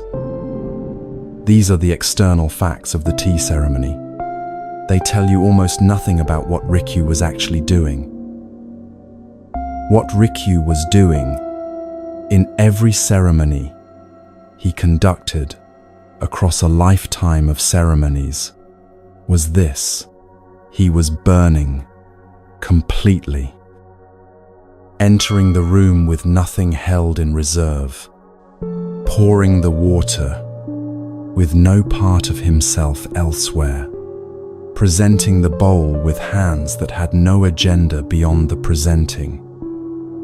And when the ceremony ended, leaving nothing behind, no performance to review, no impression to manage, no residue of self-consciousness trailing after him, like smoke from a fire that did not burn cleanly. Each ceremony was complete in itself. Each one began fully and ended fully. Nothing carried unnecessarily from the one before. Nothing withheld for the one after. Just this bowl, this water, this moment, this person receiving the tea, and then, when it was done, the simple fact of its being done. This is the teaching on no trace, and it is one of the most practically useful teachings in the entire Zen tradition. Useful not in the way that techniques are useful, but in the way that a window is useful when the room has been airless for too long. Consider what the alternative looks like.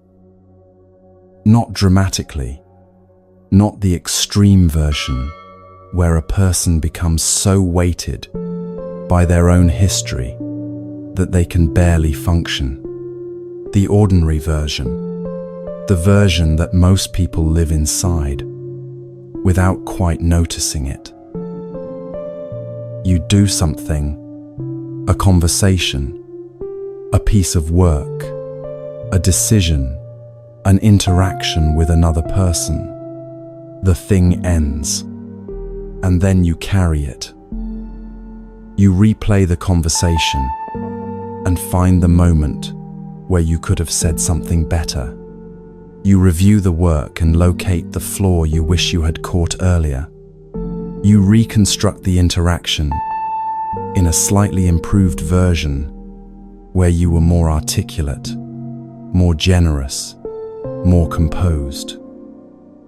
You carry the whole thing forward into the next moment, and the moment after that, like a fire that has not burned cleanly, still producing heat, but also producing smoke, still consuming fuel, but leaving residue rather than ash. The Zen teaching says, when you do something, burn yourself completely. Like a good bonfire, leave no trace. Not as a prescription for forgetting, not as an instruction to become careless about the past or indifferent to the quality of what you do. The bonfire does not fail to burn. It burns completely, which is precisely the point. Total combustion leaves only ash, clean, neutral, finished. Not smoke, ash. The smoke is what remains when the burning is incomplete, when something is held back from the flame, when part of the fuel resists combustion and instead smolders.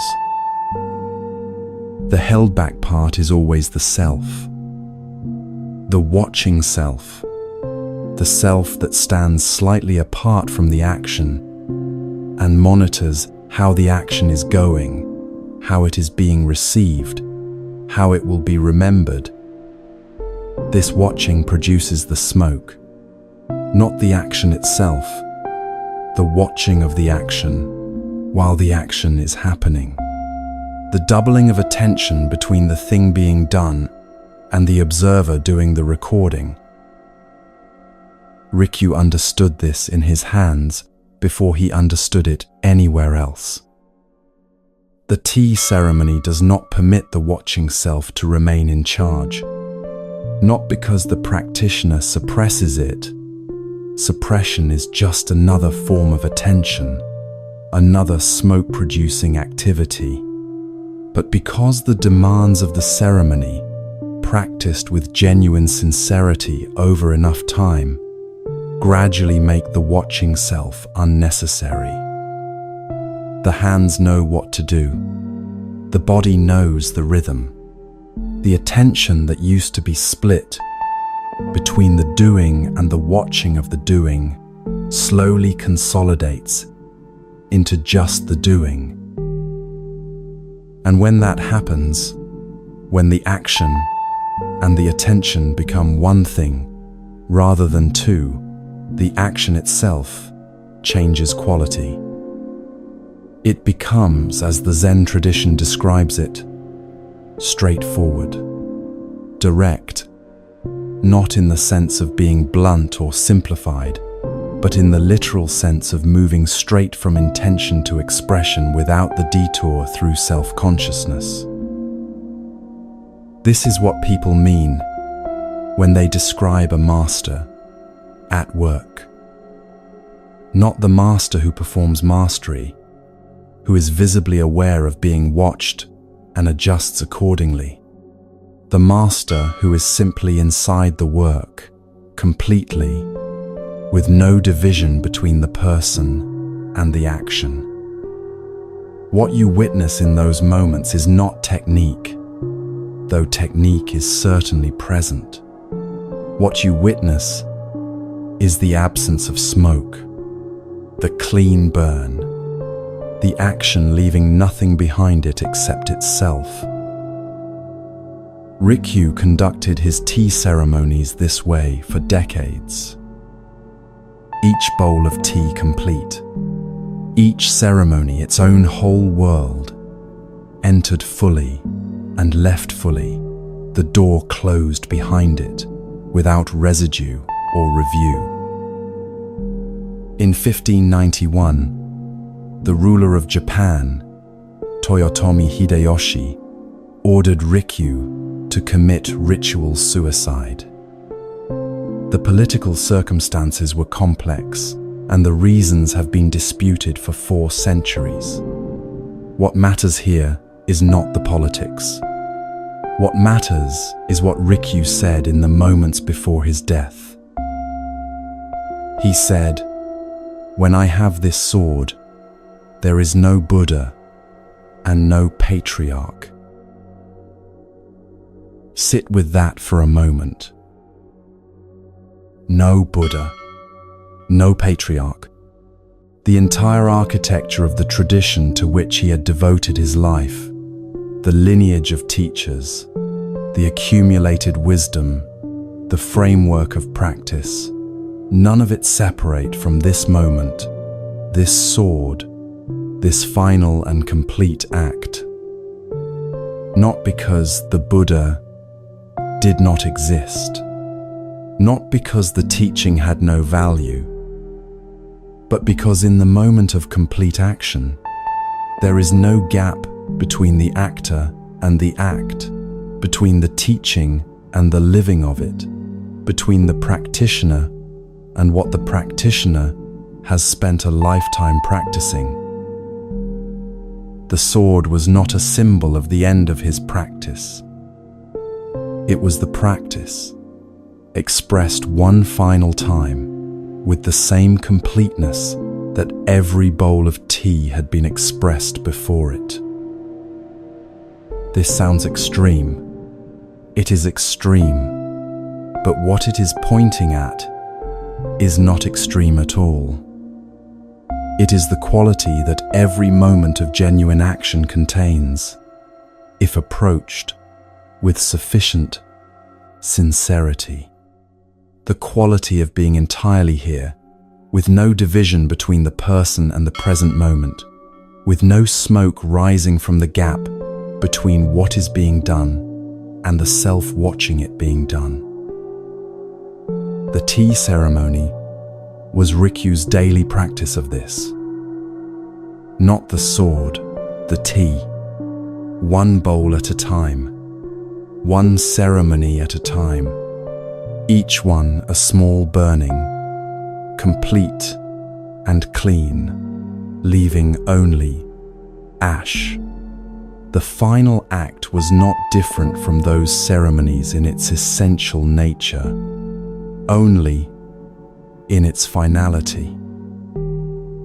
Now bring this closer to daily life, because this teaching, while it arrives through a dramatic story, applies to the smallest possible scale of action.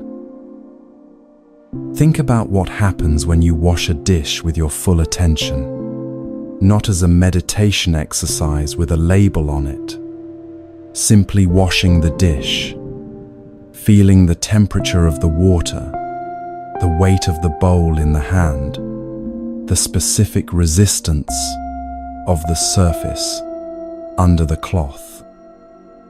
Present entirely to the dish, with no part of the mind in the conversation from earlier or the task waiting afterward. When the dish is clean, you put it down. That is finished. The next thing begins fresh, without the dish trailing after it. This is the small version of what Rikyu practiced. This is the no-trace teaching at the scale of an ordinary afternoon. Contrast it with the other way of washing the dish, which most people will recognize immediately. Hands in the water, mind in 5 other places. The dish gets washed. The outcome is achieved, but the attention was divided, and divided attention leaves a particular kind of residue.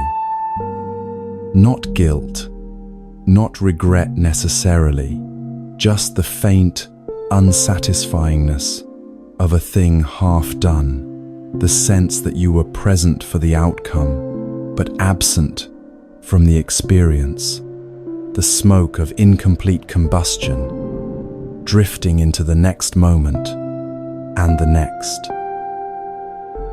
Over time, this accumulates, not dramatically, but steadily. A day of divided attention is a day of smoke, and smoke, even in small quantities, obscures. The view through it is less clear.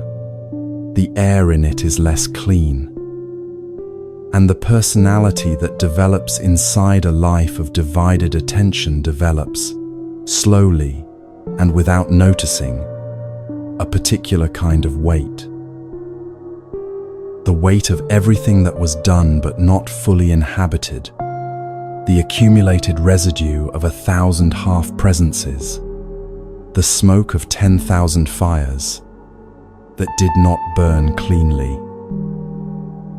The teaching on no trace is the teaching on how to put that weight down, not by reviewing and resolving the accumulated past. That is more smoke, more division, more self-watching self, but by changing the nature of how the next action is entered. This action, this one, now, completely, without the watching self maintaining its separate position, without the division between the person and the present moment. One action at a time, clean, complete, leaving only ash. The ash is not nothing. This is an important distinction. The bonfire that burns completely does not disappear. It leaves ash, which is the clean residue of total combustion.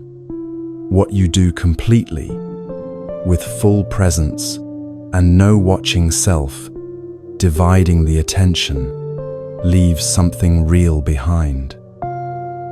Not the smoke of self-consciousness, not the residue of incomplete presence, but the simple fact of having been genuinely there, which settles into the ground of experience cleanly, without complication, without the need for review or revision.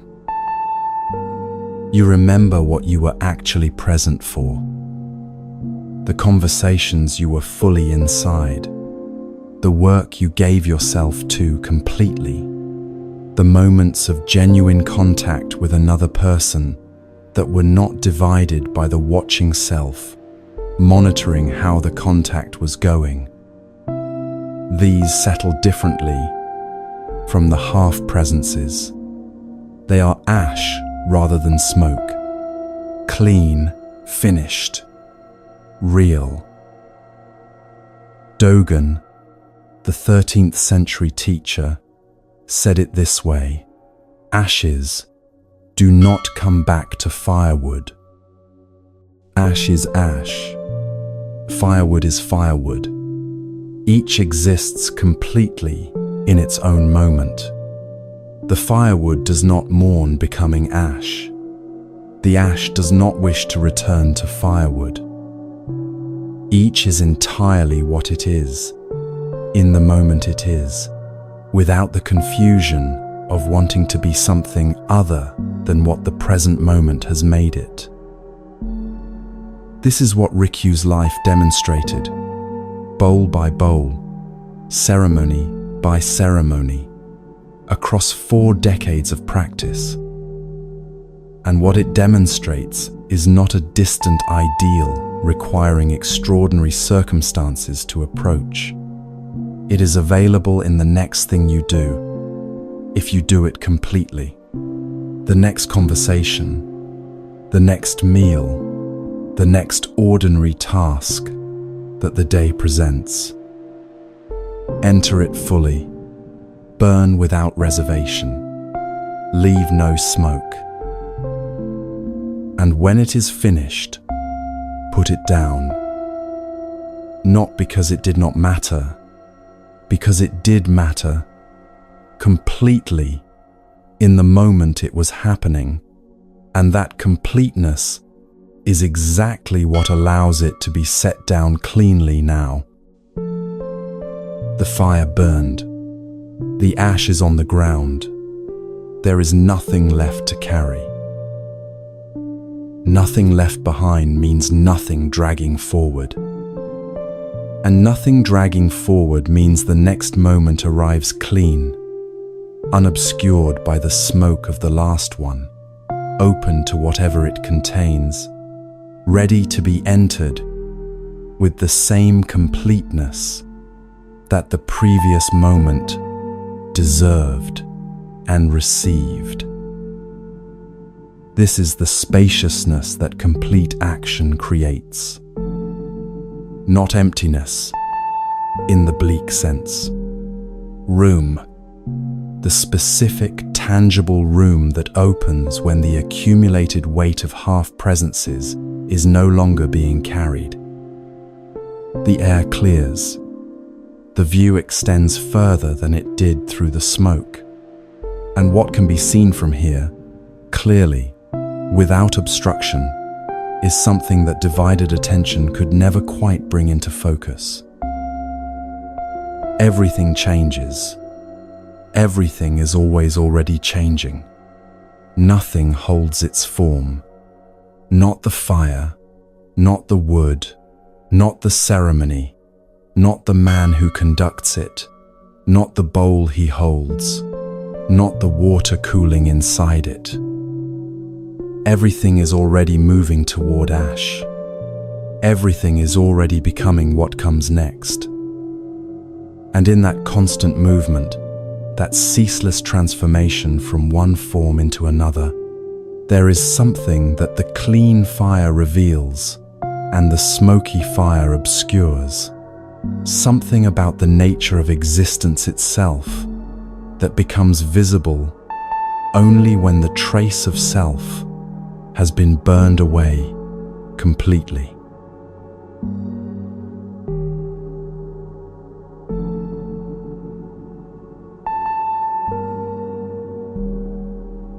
Stand at the base of a waterfall sometime and look up. Not a small waterfall, the kind that could be stepped across, the kind that fits inside a single glance.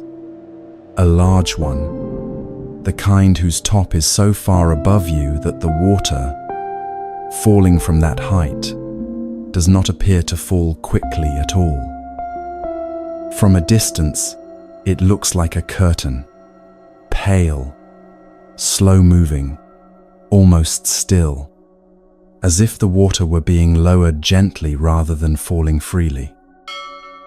The distance compresses the speed into something that looks like patience, and the water comes down separated. What left the top as one continuous river arrives at the bottom as thousands of individual drops, broken apart by wind and air, and the sheer distance of the fall, each drop tracing its own trajectory, each one briefly, completely, its own distinct thing. There is a monastery in Japan called Eiheiji. It sits in a forest in Fukui Prefecture, surrounded by cedar trees so tall and so old that the light reaching the ground has already passed through several centuries of canopy. The monastery was founded in the 13th century by Dogen, the same teacher whose words have run beneath so much of this journey. The same man who said ashes do not return to firewood. The same man who called one continuous mistake the ground of Zen. There is a small bridge at Eiheiji. It crosses a stream near the entrance to the monastery grounds. Visitors pass over it without necessarily knowing its name or its story. But the name is worth knowing. It is called Hankakukyo, the Half-Dipper Bridge. The name comes from Dogen's practice when he drew water from the river. He would lower the dipper into the current, fill it, and use what he needed. But he never used the whole dipper. Whatever water remained after he had taken what was necessary, he returned to the river. Not because water was scarce, not from any principle of conservation or economy, but because he felt himself to be in relationship with the water, not as a user of a resource, but as one part of the river temporarily holding another part of the river, and recognizing that the held part had somewhere it belonged. The water in the dipper had come from the river. The water in the dipper was still the river, briefly contained, and when the task was done, it went back. Not discarded, returned. There is a difference that matters enormously between those two words and what they carry. This practice was not performance. It was not a demonstration of spiritual sensitivity for the benefit of students watching. It was the natural expression of a man who had genuinely stopped feeling himself to be separate from the world he moved through. The water in the river and the water in the dipper were not two different things to him. They were one thing in two temporary arrangements, and the temporary arrangement of the dipper was simply that, temporary. It would end. The water would return. The bridge was named for this. Not for a teaching Dogen gave, not for a text he wrote, but for a gesture he made daily, quietly, at the river's edge. The half-dipper returned to the water, the bridge named after the returning. Now look up at the waterfall again. The water at the top has not yet separated. It is still the river, one continuous body, moving together, undivided. At the top, the river has no individual drops. It has no sense of being many things. It simply is what it is, whole, moving, without the experience of boundary or separation. Then it goes over the edge, and in the falling, something changes. The wind catches it. The air breaks it apart. The single river becomes thousands of individual drops, each one now tracing its own path, each one now carrying, if we allow the imagination to follow the teaching, something like an individual experience.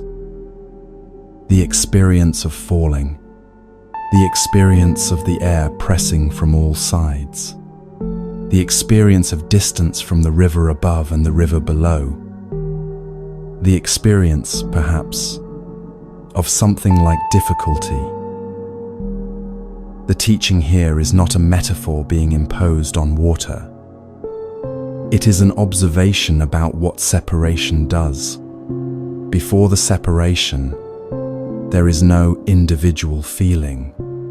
There is only the river, being the river, in the way that rivers simply are.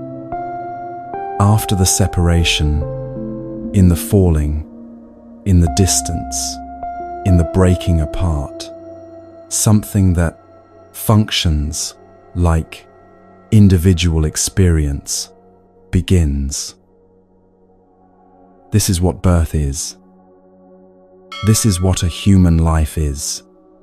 The river going over the edge, the whole becoming temporarily many, each drop briefly, completely, its own distinct falling thing, with its own trajectory, its own weight, its own experience of the distance between where it started and where it will land.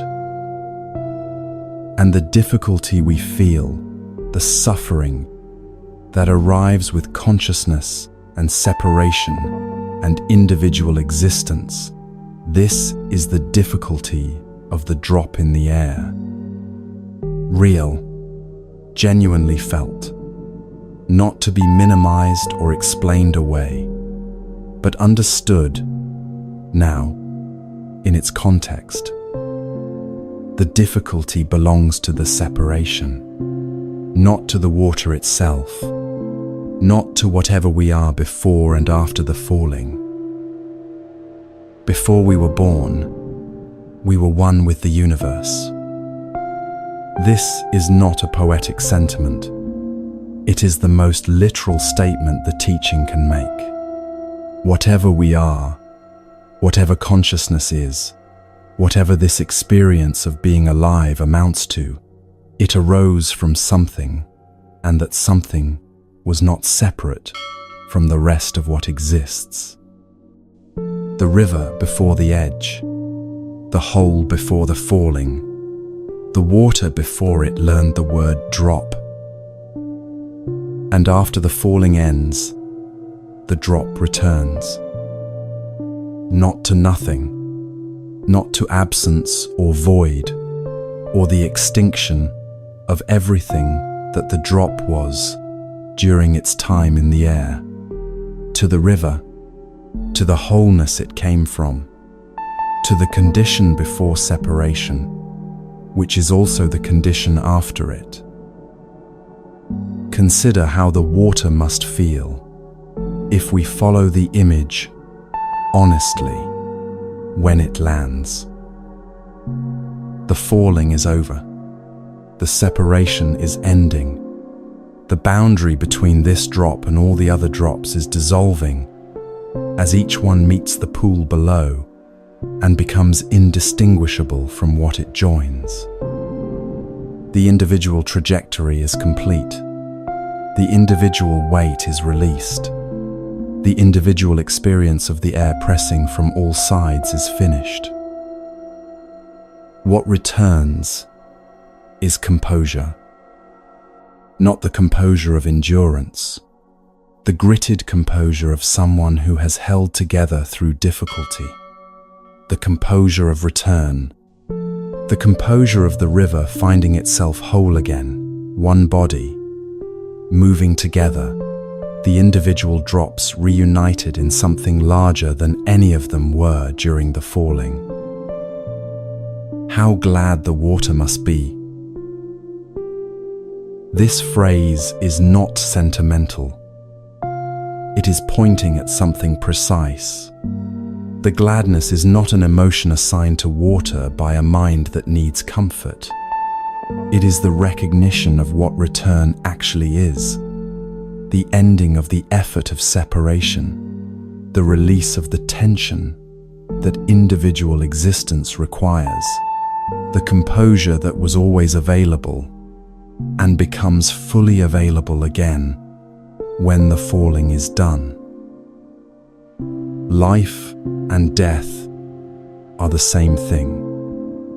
This is the teaching that most people hear as philosophy and feel unable to receive as comfort, because the thinking mind takes the two words, life and death, and places them at opposite ends of a spectrum, one desirable and one to be feared, one to be extended and one to be postponed. And the teaching says, they are the same water, different arrangements of the same thing, different moments in the same movement, the river and the drop and the river again. When this lands not as a concept but as a felt experience, and it can, if the image is stayed with honestly, what arrives is not morbidity or resignation. What arrives is rest, a particular quality of rest that is different from anything that ordinary comfort can produce, because ordinary comfort is given to a self that is still separate, still falling, still in the middle of its trajectory between the river above and the river below. This is something quieter than comfort, the recognition that the falling itself is held, that what falls is not falling away from something but falling toward it, that the drop has never, not for a single moment of its falling, stopped being water. Dogen returned the water in the dipper because he knew this. Not as a doctrine he had accepted, as a felt reality that expressed itself naturally in the act of returning. The water in the dipper was him. The river was him. The returning was not generosity. It was recognition. The river acknowledging itself in the dipper and inviting itself home. The bridge at Aheji still stands. People still cross it. The stream still moves beneath it. The same stream that moved beneath it in Dogen's time, carrying water that has been rain and river and ocean and cloud and rain again in the centuries since. The water does not remember its previous arrangements. The water simply continues, taking whatever form the conditions require, releasing that form when the conditions change, moving always toward the lower place, which is also always the returning place. There is a practice that emerges naturally from this, though it requires no formal instruction. When the fear of ending arrives, and it arrives for everyone, in whatever form it takes for each particular drop, the practice is simply to look at the water. Not metaphorically, actually, if possible, a river, a stream, rain on a window, water running from a tap. Watch what it does. Watch how completely it gives itself to whatever shape contains it. Watch how completely it releases that shape when the container changes. Watch how it finds its way always toward joining, always toward the larger body, always toward the condition of being undivided. The water is not afraid of this. The water has never been afraid of this. The water in the dipper does not resist the returning. The drop in the air does not refuse to land. The river at the edge does not hold back from the falling. Each movement, each change of form, each apparent ending is also a beginning, not as consolation, but as structure, as the actual nature of what water is and does and always has been. We are the water. This is the teaching in its simplest possible form, not as metaphor, not as comfort dressed as philosophy, but as the most direct statement available about the nature of individual existence and what it is continuous with. We are temporarily in the dipper. We are temporarily the drop in the air. We have always been the river. We will be the river again. And right now, in this moment, in this particular arrangement of water that is briefly, completely, a listening human being, the river is here too. Not waiting at the other end of the falling. Here, in the drop, in the breath, in the simple fact of being alive and aware and present in this moment, which is itself the river, knowing itself through the experience of a drop. The half-dipper bridge stands at the entrance to the monastery because this is the teaching that everything else rests on. Before you enter the monastery, you cross the bridge. Before you sit, before you bow, before you study, before you practice any of the things that practice asks of you, you cross the bridge that is named for the returning.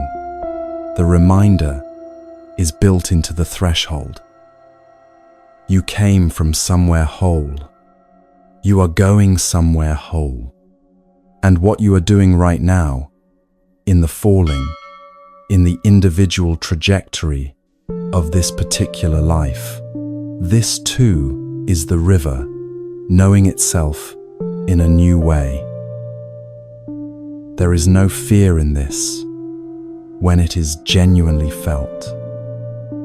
There is something much quieter than fear, the composure of water that knows what it is, regardless of what shape it is currently taking. The gladness of the drop approaching the river below. The rest that comes not from avoiding the falling, but from understanding, all the way to the body, what the falling is part of. Life and death are the same water. The river and the drop are the same river. The half-dipper, returned, becomes what it always was.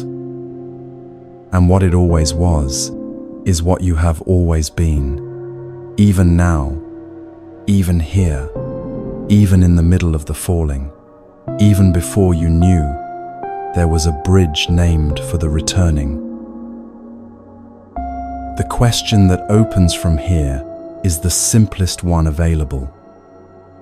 If the drop is already the river, if the separation is real but not final, if difficulty belongs to the falling and not to the water itself, then how should a drop live while it is falling? What does complete presence look like for a being that is briefly, entirely, its own distinct thing?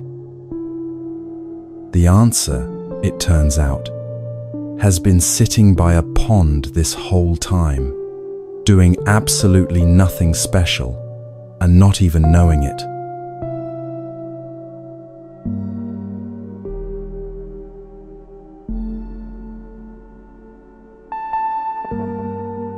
There is a frog sitting by a pond.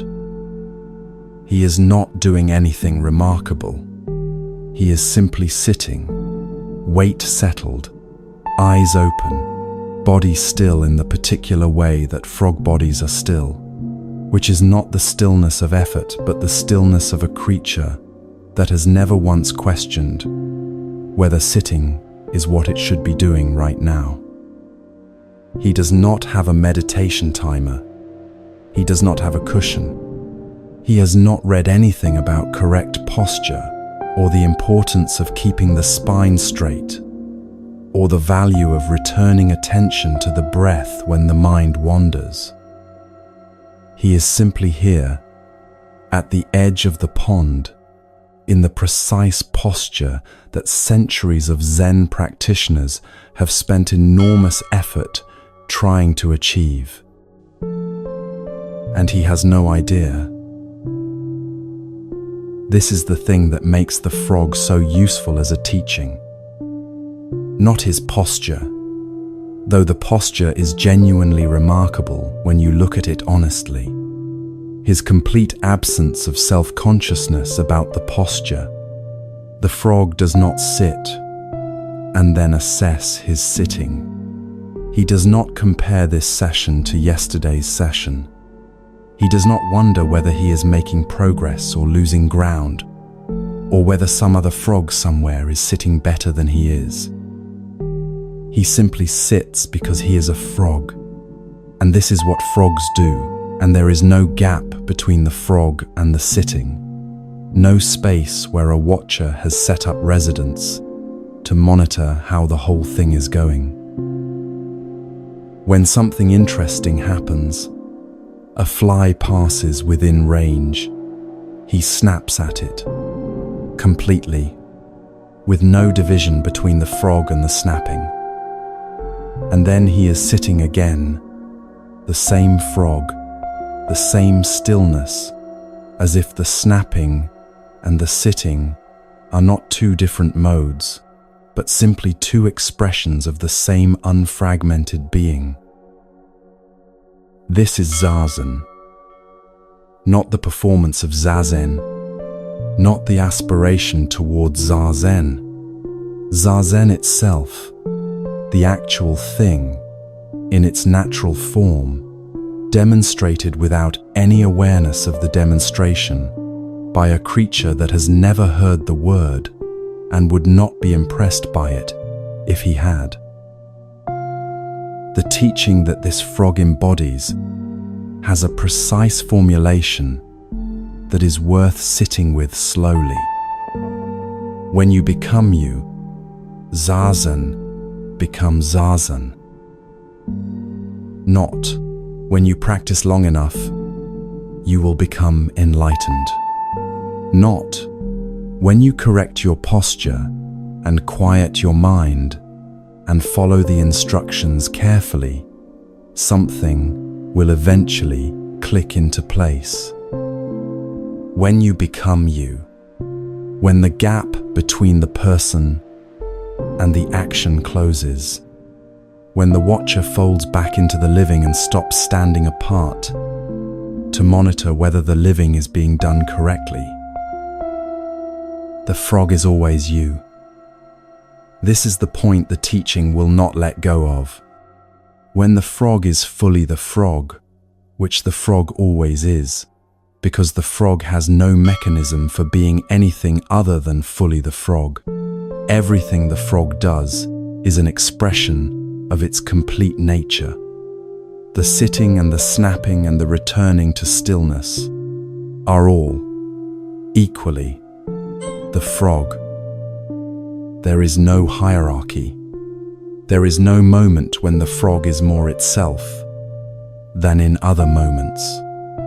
It is simply and entirely itself, all the time, without effort, without the concept of effort, without the concept of being without effort. Now bring this into the shape of a human life. The gap the frog does not have is the gap most people live inside constantly.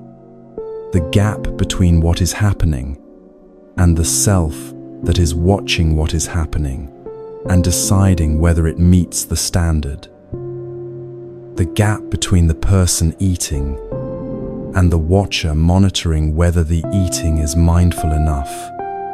The gap between the person resting and the watcher calculating whether enough has been accomplished to justify the rest. The gap between the person sitting in meditation and the watcher evaluating the quality of the sitting and comparing it to some imagined ideal of what sitting should look like. This gap is not a character flaw. It is the gap that human consciousness creates by its very nature, the capacity to reflect, to evaluate, to stand back from immediate experience and observe it. This capacity is also what allows art and language and kindness and the accumulation of wisdom across generations. It is not the enemy, but when it runs without rest, when the watcher never stands down, when every moment of living is also a moment of being watched and assessed and found adequate or inadequate, that is the exhaustion the frog knows nothing about. The practice the Zen tradition points toward is not the elimination of the reflective capacity. It is the development of enough settledness that the watcher can occasionally rest, that the gap can occasionally close, that you can be, even briefly, as fully yourself as the frog is fully itself, not because you have achieved something the frog has not, but because you have stopped achieving, stopped monitoring the achieving, stopped assessing the quality of the stopping. Just this, just here, just the weight of the body and the movement of the breath and the particular quality of this moment, which has never existed before and will never exist again, and is, right now, complete. There is a different kind of naturalness that the teaching is pointing at here. Not the naturalness of doing whatever you feel like, of following every impulse without reflection, of using the concept of natural as permission to remain exactly as you are, without any effort toward anything. That is not what the frog demonstrates. The frog does not sit because sitting feels good in the moment. The frog sits because sitting is the expression of what the frog is. There is no deliberation. There is no alternative being weighed. There is simply the expression of nature meeting conditions. The frog, the pond, the particular afternoon, the fly that may or may not pass. And the expression is complete because nothing in it is withheld. Think of a seed. The seed does not deliberate about becoming a plant. It does not weigh the advantages and disadvantages of germination. It does not worry about whether it is the right kind of seed for this particular soil. The conditions arrive: moisture, warmth, darkness, time, and the seed does what seeds do, completely, without reservation, without the concept of reservation. The plant that emerges is exactly what the seed was, expressed in the form that the conditions allowed. Nothing added, nothing withheld. This is the naturalness the teaching is pointing at. Not carelessness. The seed is not careless. Not effortlessness in the sense of nothing happening. The seed does extraordinary work in its germination. The plant does extraordinary work in its growing. But the work arises from nature meeting conditions, not from a self standing apart from nature and deciding how much of it to express and under what circumstances. When you are you in this sense, when the expression is complete, when nothing is being withheld for assessment or approval, then whatever you do carries the quality of the frog's sitting.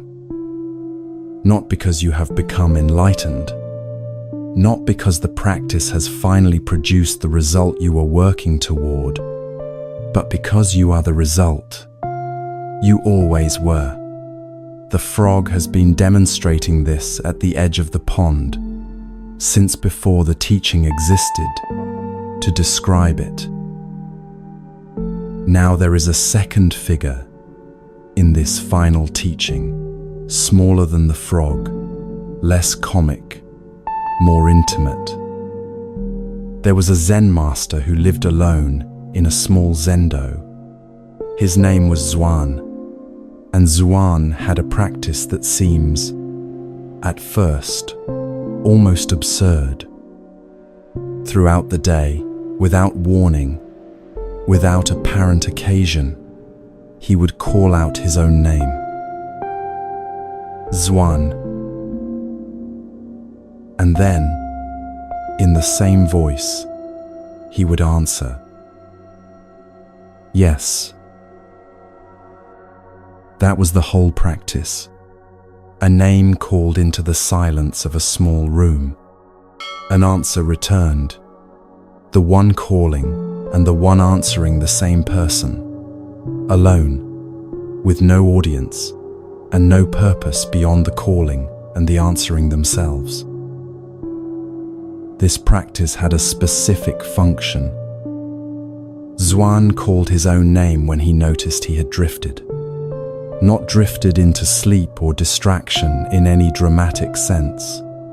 Drifted from himself. Drifted into the place where the living is happening, but the person is not quite present for it. The place where the body is here, but the attention has gone somewhere else. Into a loop, into a worry, into the past, or the future, or the imagined opinion of someone not present. When Zhuan noticed this drift, he called himself back. with his own name and answered with the only honest response to one's own name. Yes, here, present, the gap closed, at least for this moment, by the simple act of a name and its answer. There is something in this practice that is available to everyone, in whatever form fits. Not necessarily the calling of a name aloud in an empty room, though that is its own kind of effective, but the quality of return that the practice embodies, the recognition that presence is not a permanent achievement, but a recurring orientation, something returned to rather than arrived at, something practiced not once, but continuously, in the way that Dogen's vows are practiced, in the way that the fourth horse keeps running, in the way that the forehead keeps returning to the floor. Zhuan, yes, here, not patience. The teaching uses a different word, constancy. Patience implies endurance, the gritting of teeth, the waiting out of something difficult, the white-knuckled maintenance of composure until conditions improve. Patience is still hoping for a different moment than this one. Patience looks at the present moment and says, I will tolerate this until something better arrives. Constancy is different in its entire orientation. Constancy does not wait for better conditions. Constancy is the quality of returning again and again to what is actually here, without the verdict on what is here, without the assessment of whether what is here is adequate, without the comparison to what was here yesterday or what might be here tomorrow. Constancy is Zhuan calling his own name in the small room and meaning it every time, not because the small room has become a better room, because the small room is the room, and Zhuan is in it, and yes is the only true answer to that fact. This is what the frog has. Not patience with the pond, constancy with the pond, complete, unconditional, unevaluated presence with the pond, with the afternoon, with the fly that comes or does not come, with the stillness that is not performed but simply is. And this is what the entire journey of these 3 hours has been building toward, not as a destination that has now been reached, but as a recognition that has been slowly becoming available. The beginner's mind that keeps the door open, the breath that crosses the boundary between inside and outside, the meadow that holds the sheep without a fence, the weeds pressed into the soil near the root, the fourth horse running all the way to the marrow, the callus built by 10,000 mornings of return, the railway track, same width, through every kind of terrain, the bonfire that burns without smoke, the drop that was always the river, all of it, every teaching, every image, every story, pointing here, to the frog at the edge of the pond, to Zhuan in the small room, calling his own name, to the simple, radical, endlessly available fact of being present for your own life, not because you have finally achieved the right conditions for presence, but because presence is what you are when the watcher rests and the gap closes and the name is called. and the only true answer comes back. Yes. What does this look like in the life you are actually living? Not in a monastery, not in extraordinary circumstances, in the ordinary texture of days that are mostly unremarkable and sometimes difficult and occasionally, briefly, luminous in a way that the thinking mind is too busy to notice. It looks like this. You are doing something ordinary, washing a cup, walking from one room to another, sitting in a car waiting for something, lying in bed in the particular darkness before sleep arrives. And for a moment, not a dramatic moment, not a moment marked by anything external, the watcher steps back. The assessment stops. The comparison to yesterday, and the calculation about tomorrow, and the monitoring of whether this is going well enough, all of it, just for this moment, simply stops. And there is just the cup, just the walking, just the darkness before sleep, just this. Complete, sufficient, requiring nothing added to it, and nothing removed from it, to be exactly what it is. This is what the frog knows. This is what Zuan kept calling himself back to. This is what the teaching means when it says nothing special, because what is being pointed at is so completely ordinary, so entirely available, so utterly without requirement or prerequisite, that the word special would only mislead. Nothing special, which is, it turns out, everything. The frog is still there, at the edge of the pond, still sitting in his perfect, unremarkable posture, still completely, entirely, without any awareness of the fact, himself. He will be there tomorrow. He will be there the day after, not because he is committed to the practice of being there, because he is the frog, and this is the pond, and the afternoon is this afternoon, and there is nothing else required. You are the frog, not as a metaphor, as a reminder of what is already true about you when the watcher rests, when the assessment stops, when the name is called, and the only answer is the honest one. Yes. Here. This. Exactly this. Nothing added. Nothing missing. The pond and the frog and the afternoon, and the absolute sufficiency of what already is.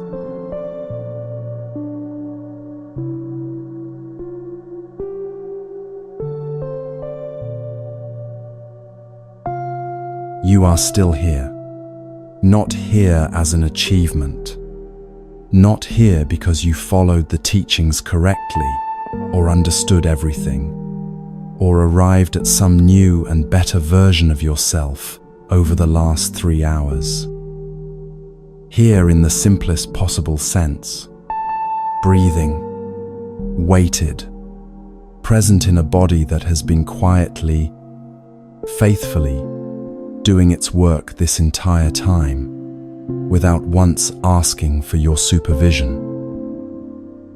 The breath is still moving, the same breath that was moving at the beginning. The swinging door, opening and closing, inside meeting outside, the boundary crossing itself with each inhale and each exhale, the way it has been crossing since the first breath and will continue until the last. Nothing about this has changed. And yet something in the quality of noticing it may feel different now, quieter, more like coming home than arriving somewhere new. That is the only destination this teaching has ever pointed toward. Not enlightenment as a trophy, not peace as a permanent weather system. Just this, the simple, radical return to what was always here. The frog is still at the edge of the pond. Zwan is still in his small room, ready to call his own name the moment he drifts. The water is still falling and landing and returning. And you are here, exactly here, which has always been and remains enough.